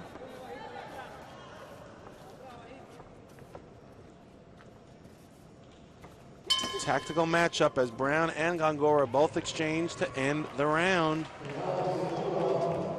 It is a 4-4 round, bringing the lead 9-6 to Brown in the second. There's a shot of the interior of the Maracano Zeno Gymnasium. Marcus Brown, ranked number 11 at the 2011 AIBA World Championship. So this is a well-contested battle through 2 rounds, one that saw both boxers getting the better of one another in the second. Marcus Brown, World Military Championship silver medalist.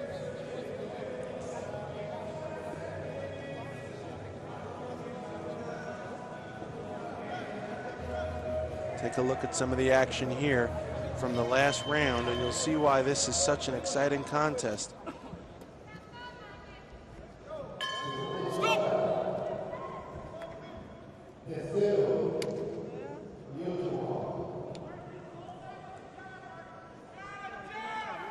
And as the excess sweat gets wiped off of the face of Carlos Gongora,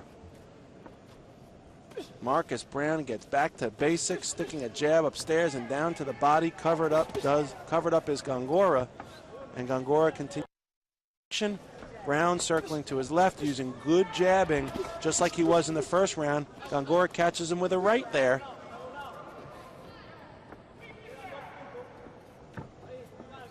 And good footwork now on that jab. He used it well, very well in the first round. Kind of got off of it in the second. Gave Gongora a chance to hold the score at 4-4, but into this round, Brown won.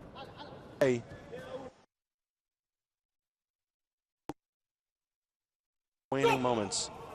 A caution by the referee to Gongora, and as we get set to see the minutes of this round, I'm trying to hold on to a lead.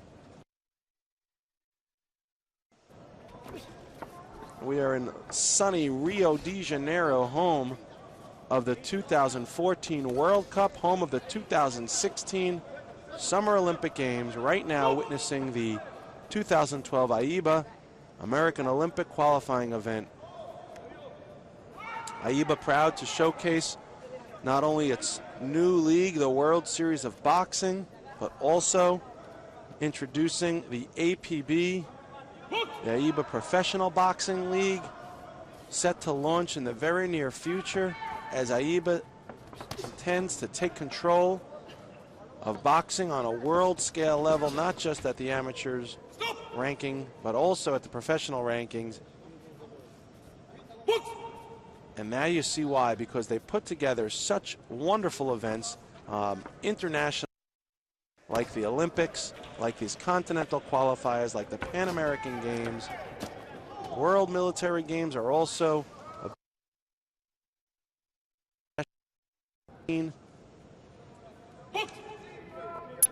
we have the London Olympics right around the corner. Marcus Brown continues to circle away. As mentioned, both of these boxers have already stamped their ticket to London. So Carlos Gongora is now fighting for the pride. He wants to take the gold. He needs to get through Brown right now. Brown, there was talk of an injury after his last contest, but he weathered the storm. He's here tonight boxing Gongora. Hopefully for him, tomorrow. Gongora has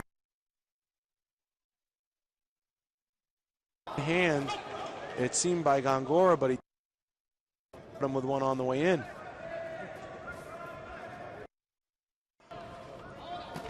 Nice right hand by Brown. Stifles Gongora. Gongora pushes Gongora off. Another caution to Brown. Under 30 seconds left to go. Who will have enough to pull this out? Can Brown hold on to his victory, or has Gongora done enough in the third round to reverse the score? Gongora pushes forward, looking for that opportunity. He hasn't really worked behind the jab throughout the entirety of this fight. Don't expect to see it now. That's a problem. Throwing lead punches and not in combinations is not going to do it, not at this level. Both boxers congratulate one another.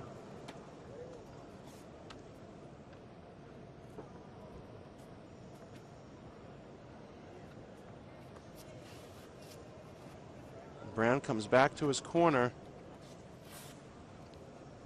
And looking a little worse for wear, but not much. We are getting a tally of the scores at ringside, where we will await the official decision. A nail biter indeed.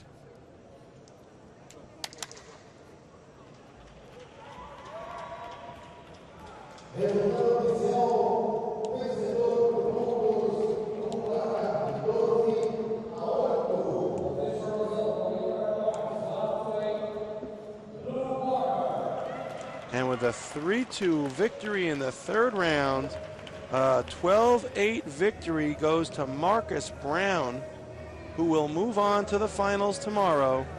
Winner 12-8 in the semifinals of the light heavyweight contest.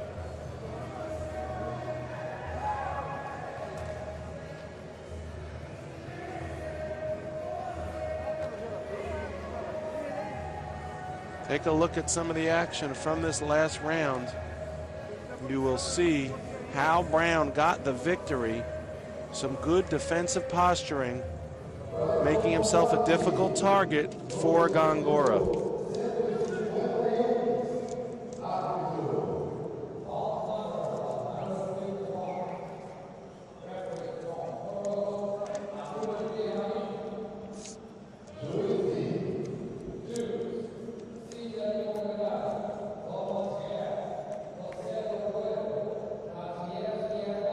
Simon Keane and Italo Pereira coming up next.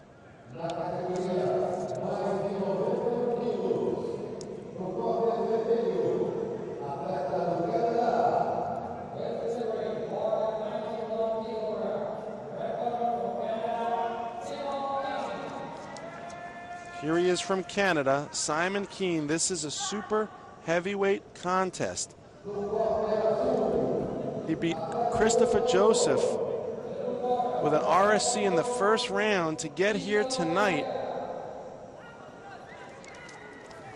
His opponent from Ecuador, Italo Pereira, beat Leonardo Taborda from Argentina by a margin of 12-9 to get here tonight. Keane, 22 years old, took 6th place in the Pan American Championships in Mexico City in 2009. He was the national champion of Canada in 2011 last year. And again, 1st place at the Canadian National Final Team Selection Tournament of Canada this year. Amor Abaradium from Morocco is the referee. Italo Pereira, just 19 years old.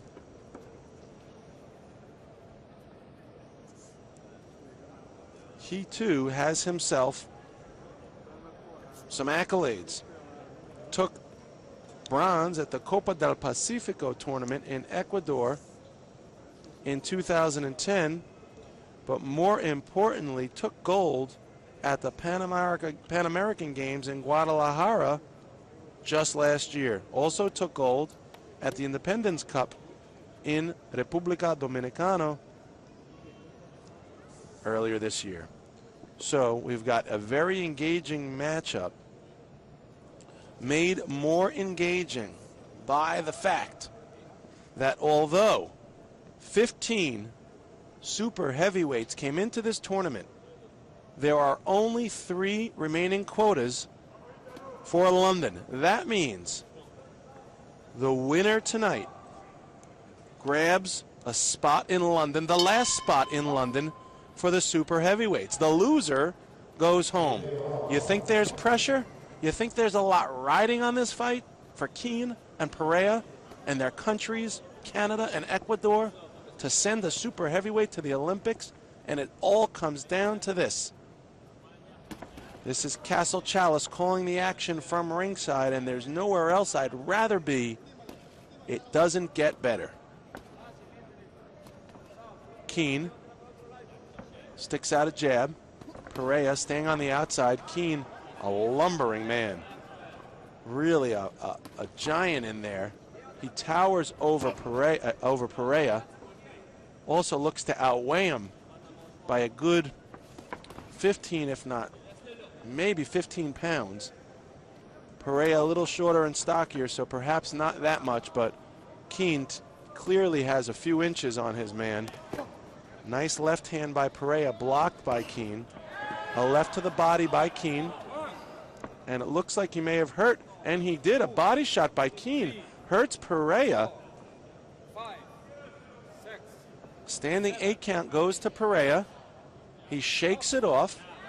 They come back. That looks like a powerful weapon for Keane, that left hook to the body.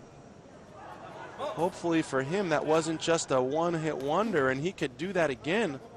Pereira needs to get a little lighter on his feet, and he should be circling away from that big shot of Keane.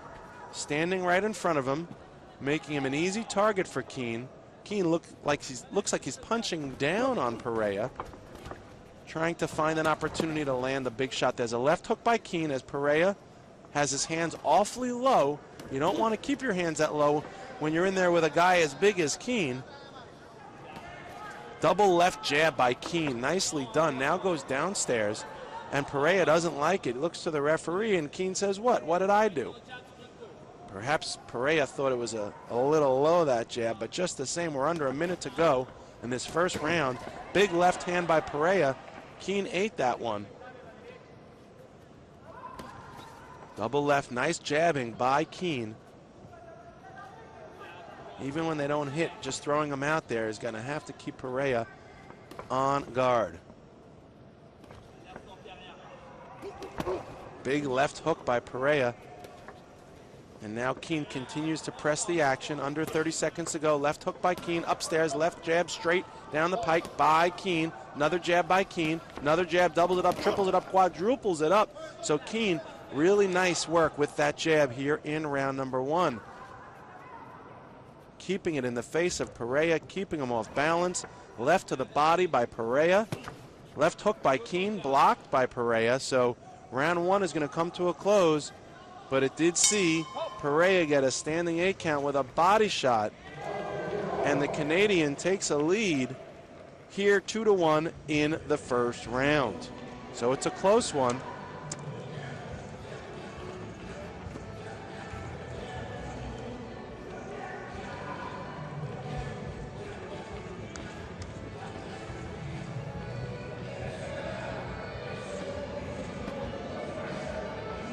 Left to the body. You see there a replay from round number 1 where Keane sent that to the body, and it looked like Pereira didn't care for it too much. There's a view of that left one that did certainly hurt Pereira. There's that left hook by Pereira, which just sailed short. So Keane and Pereira so far evenly matched. It's just a point down for Pereira.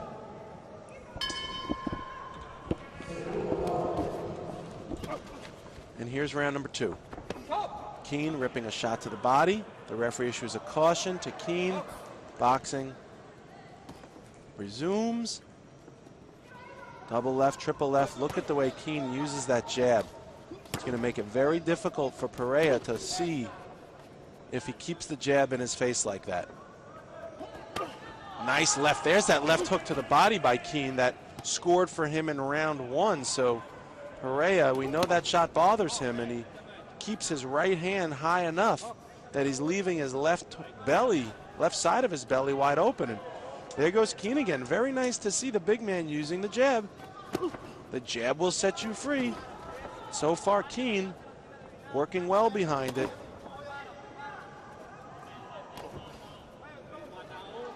Pereira with that high guard. Look at all that space open in his belly. In his whole midsection in his belly, Pereira has wide open, and that's where Keane has been finding success so far with left hooks. Notice how Pereira continues to come straight forward. He should be moving to the left. He should be moving away from that left hook.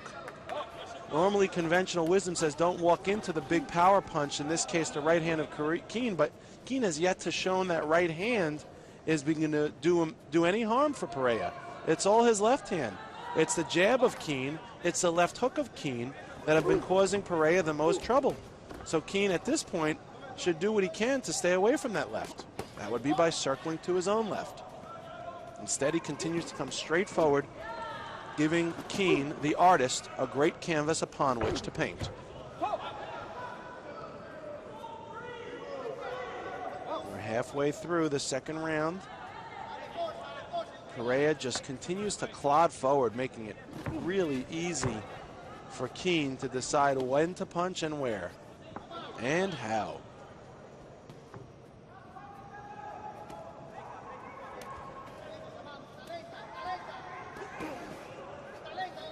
High defense by Pereira. High guard.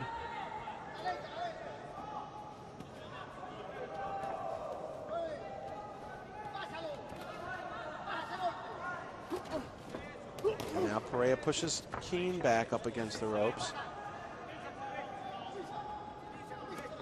There's the jab by Keane. Downstairs to the body, Pereira goes with a jab. Double jab back by Keane. Not too much lateral movement by either boxers. That's going to happen at this weight class. The bigger guys don't tend to move as much, but they sure punch harder. Left to the body. There's that left hook by Keane. Drills him to the body, does Keane, and that's the third time that punch has landed with effect. Nice strong jab by Pereira, though, getting through the guard of Keane. It's the first time we've really seen that Pereira jab come out, and it looked good.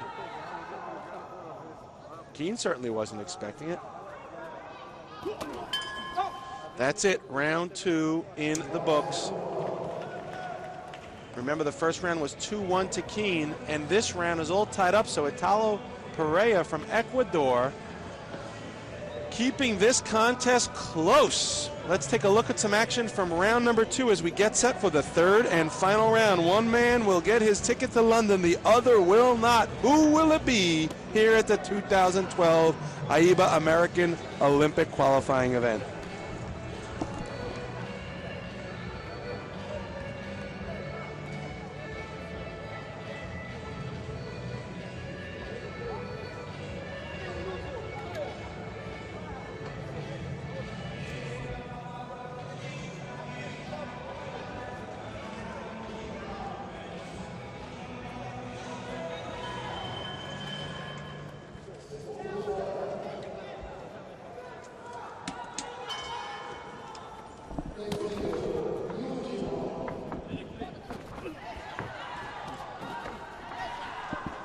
Round three, Pereira down only by one going into this round.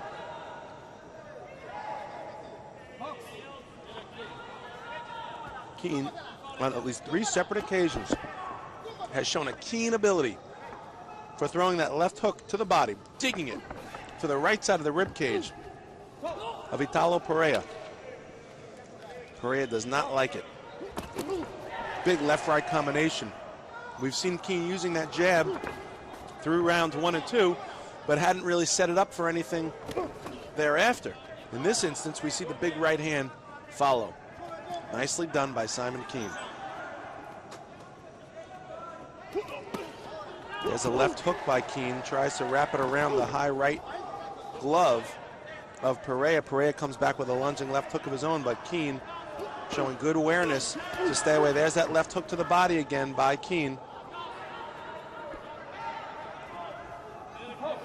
And as he pushes forward, trying to lean his weight on Pereira.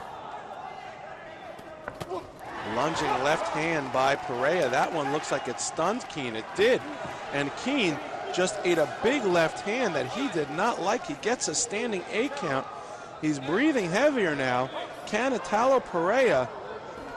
Oh, and a huge left hand by Pereira, and down goes Keane. This is it. Unbelievable. Right after that first left hook by Pereira, and Keane is out. Unreal.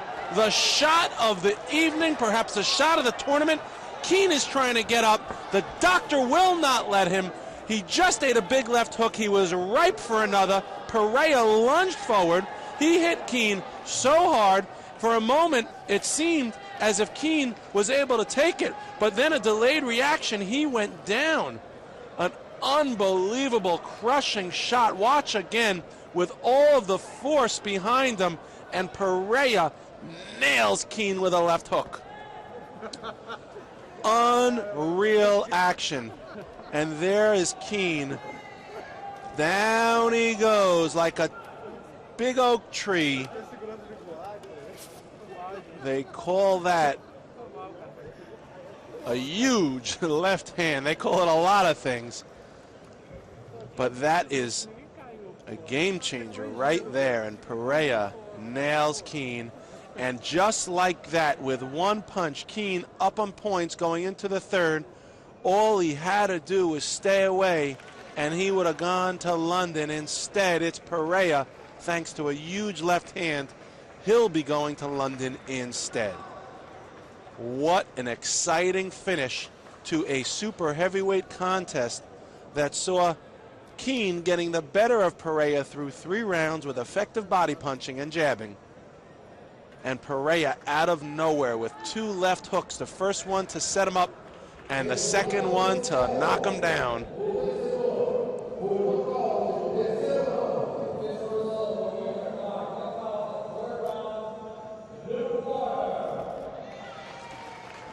Super heavyweight semifinalist, just like that.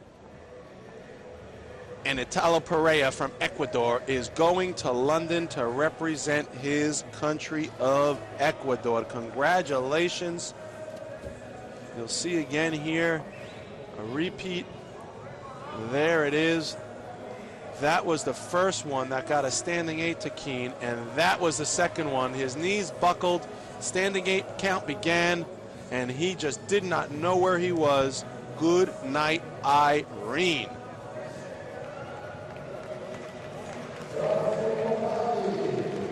So we are getting set now for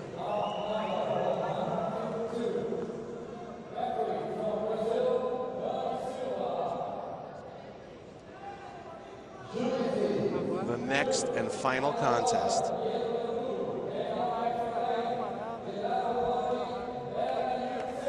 I should note that Simon Keane actually does get a shot at going to London, a correction, even though he just lost, because if Italo Pereira goes on to win it all, then Keane grabs the 3rd spot. So it doesn't mean he's not going to London. It just means that it is no longer in his hands. And now as we get set for the final contest at the super heavyweight division, out of the red corner is Gerardo Brisbal from Puerto Rico. And out of the blue corner from the United States of America, he is Dominic Brazal. Brazal beat Payares and Silva from Venezuela and Brazil, respectively, to get here tonight. Brisbal of Puerto Rico, 27 years old. Brazil, 26 years old. Referee Joan Silva from Brazil keeping an eye on this contest. Brisbal took 3rd at the Pan American Games in Mexico.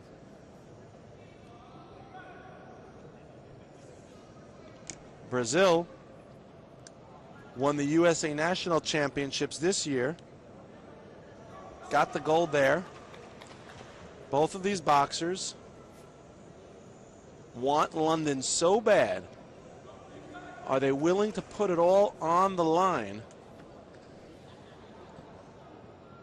As we just mentioned a moment ago in the instance of Simon Keane, whoever loses this battle is not out of the running for London.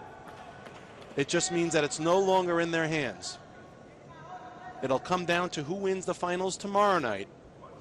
But right now, it's all about these two boxers. The final contest of the evening, the final contest of the semifinal rounds. These are the super heavyweights that we've all been waiting for. And here we go. Again, out of the red corner, Bisbal from Puerto Rico. Out of the blue corner, Brazil from the United States of America. Left hand by Bisbal. They lock up here in the center. Brazil throws a right, left hand by Brazil. Bisbal throws a combination. Right hand to the body by Brazil as they lock up here in the center. Brazil, the taller boxer by a few inches. Lunging left hand by Bisbal.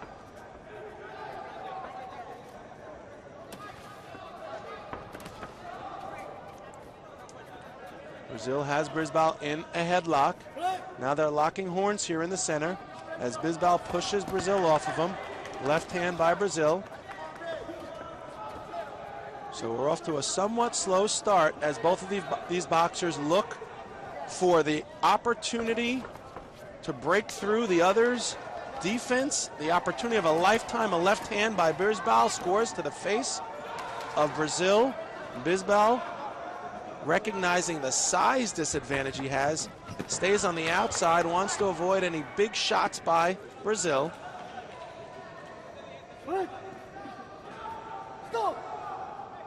The referee issues a caution. Boxing resumes. We're at the halfway point here in round number one. We are in Rio de Janeiro. We are at the Maracanãzinho Gymnasium on a beautiful, beautiful Friday evening of boxing. Winner of this contest goes to London for sure. Right hand lead by Bisbal pushes back the head of Brazil, and another one. So now Brazil has Bisbal. He throws a right to the belly. Another right digging to the belly by Bisbal. Bisbal looking a little bothered, tries to shake it off. Throws a right hand. It's getting loud in here. Bisbal with a left-right combination. Overhand right. And Brazil digs body shots to the rib cage while the two boxers are locked up. Brazil adjusts his headgear. Left hook by Brazil falls short. Overhand right misses its mark by Bisbal. Lumbering boxing going on here. Both of these guys look a little bit tired already here in the first round. There's a lot of poundage being moved around. The referee issues a caution to Bisbal.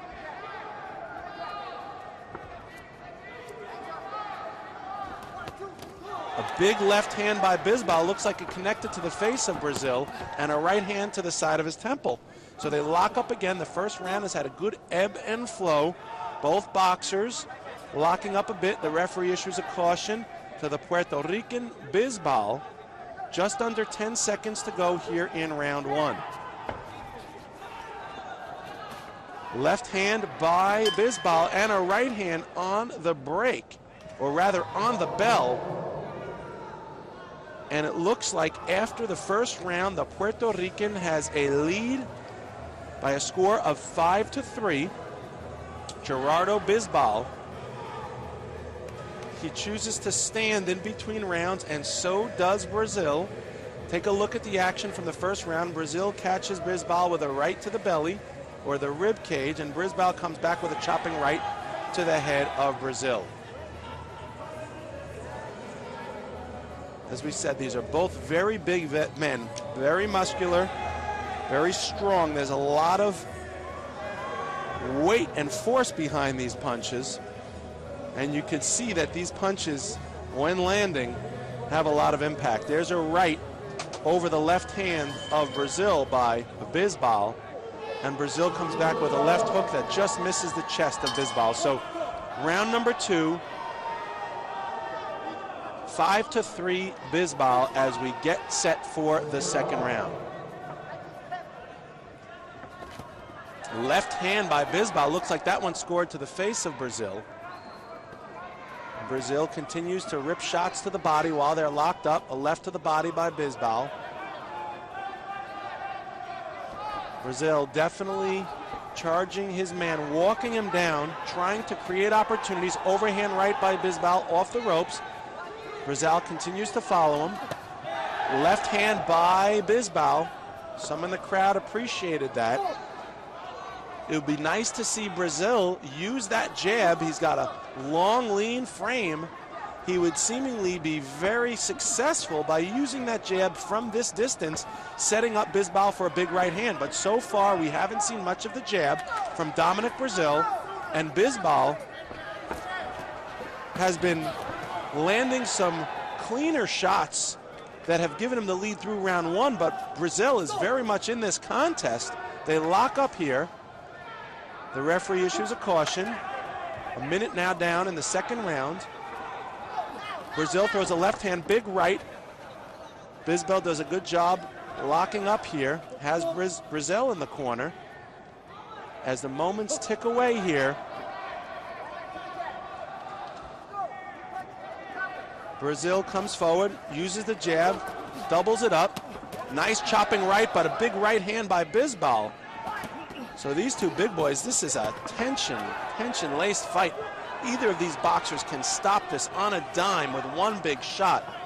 Brazil looking for that shot right now, and Bisbal using good strategy, staying on the outside and only going inside when he needs to land some punches or tie up Brazil. And now Brazil has Bisbal up against the ropes, just over a minute to go here in the second round. A digging right to the body by Brazil. Remember what happened in the last contest. It was the third round when out of nowhere, Pereira ended it. These fights at this weight could end on one punch. A nice shot by Bisbal off the ropes, a left hand to the face of Brazil. And Brazil leaning on Bisbal now. He'd be well served to get some distance to use that jab. He's crowding himself, not giving himself an opportunity to get full extension on his punches. And Bisbal seemingly right where he wants to be, at close range with Brazil, fighting with his back off the ropes. There's a nice right hand by Brazil, scores to the face of Bisbal. Bisbal staying in there, in the pocket, in the corner. Left hook by Brazil, followed by a left hook by Bisbal. Some good ebb and flow here in this contest. Just over 10 seconds now. Puerto Rico versus Estados Unidos. And Brazil letting his hands go now. And Bisbal just standing there, bobbing and weaving, trying to slip those Brazil punches. So we will get the score after 2 rounds. And it is close, folks, 5-5. So 5-3 after the first, 5-5 after the second, gives a 10-8 lead to the Puerto Rican Gerardo Bisbal. Brazil is going to have his work cut out for him here in the third and final round. Overhand right by Brazil. You take a look at the action here from round number 2, and you see that Brazil had Bisbal up against the ropes for much of the second round. But Bisbal did a pretty good job slipping many of those Brazil punches and even countering with a few of his own. Now we hear a chant for USA in the crowd. It's getting loud. The American contingency trying to will their man to victory. Bisbal has other plans, though, as round number 3 gets set. It is 10-8. Gerardo Bisbal over Dominic Brazil here in the third and final round. Bisbal gets some sweat wiped off, and we are all set now. Brazil is going to come out with a vengeance here. He needs to. He's down 2 points. Winner goes to London for sure, and that's what we want to see, the for sure part. Nobody wants to slip in the back door, although they'll take it. They want to win this one with authority, and Brazil comes out slugging here. Again, he has Bisbal up against the ropes. And Bisbal steps back, throws a nice combination. Looks like he may have scored to the face of Brazil. Bisbal engages as Brazil has his left hand wrapped around the right of Bisbal. The loose hands trying to break free and throw punches. Left hook by Brazil. Left straight and a big right hand by Brazil. Looks like it just connected on the face of Bisbal. And Bisbal again boxing off the ropes where he seems to be comfortable. This is a war of attrition, folks. 1 minute down. Bisbal liking his chances on the ropes. Brazil going to the body right now. Shoe shining with combination punching to the body, downstairs and upstairs. Brazil, his left hand is being locked in by the right arm of Bisbal, and they're both trying to box with their free hands. A left hook by Bisbal off the ropes. We're coming to the halfway point, folks. Brazil has to be careful not to punch himself out. He's letting his hands go here. Bisbal now has Brazil turned around. And Brazil just leaning on his man. Bisbal not going on. A big uppercut by Brazil, which looks like it snapped back the head of Bisbal. But Bisbal seemingly unfazed. Bisbal pushes Brazil off of him. A chopping right hand.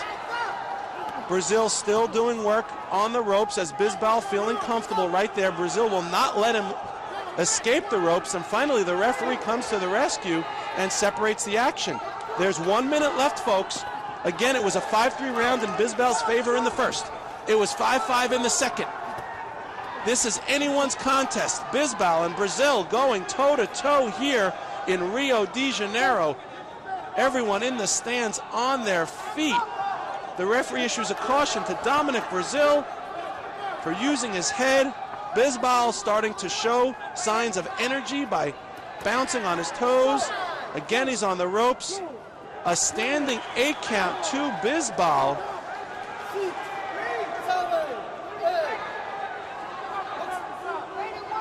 And there's 25 seconds left. Has Brazil done enough to change the tide? Caution, the referee tells Bisbal to pay attention. A right hand by Brazil. Brazil has been the more active puncher here in the third round. Now Bisbal has Brazil up against the ropes. Again, the referee issues a caution to Bisbal. He ought to be careful not to get a point deducted for not paying attention. Lumbering rights and lefts by Brazil, sailing over the head of Bisbal. And that is it, folks. This one will be close. Did Dominic Brazil do enough in the third round to get the victory? We will see. Bisbal looking tired. He's got his hands in the air. Remember, he had a 2-point lead, did Bisbal, going into this round. Brazil needed to score at least 2 more to tie it and at least 3 more to reverse the tide and take the victory. The winner goes to London. The loser needs to wait and see the results from tomorrow in order to determine. How will this one go down? It's a nail biter, to be sure. Brazil goes down on a knee with his hand up in the air. Bisbal has his thumb up in the air. He thinks he's got it.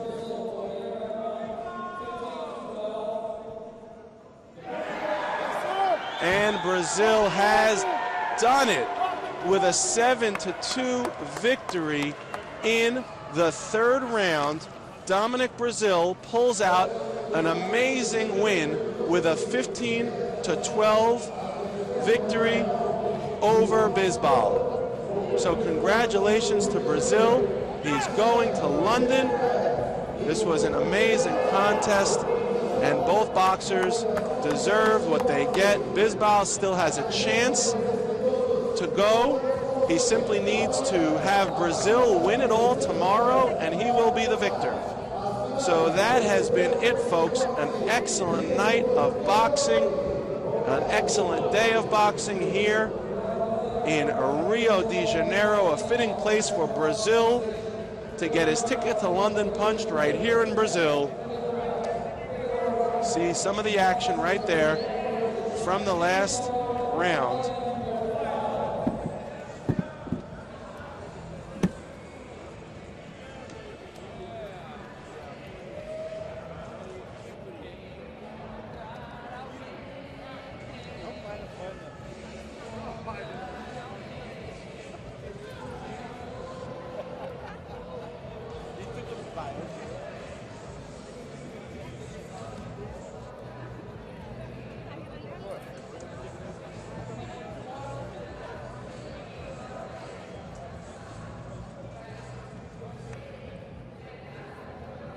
Buen día.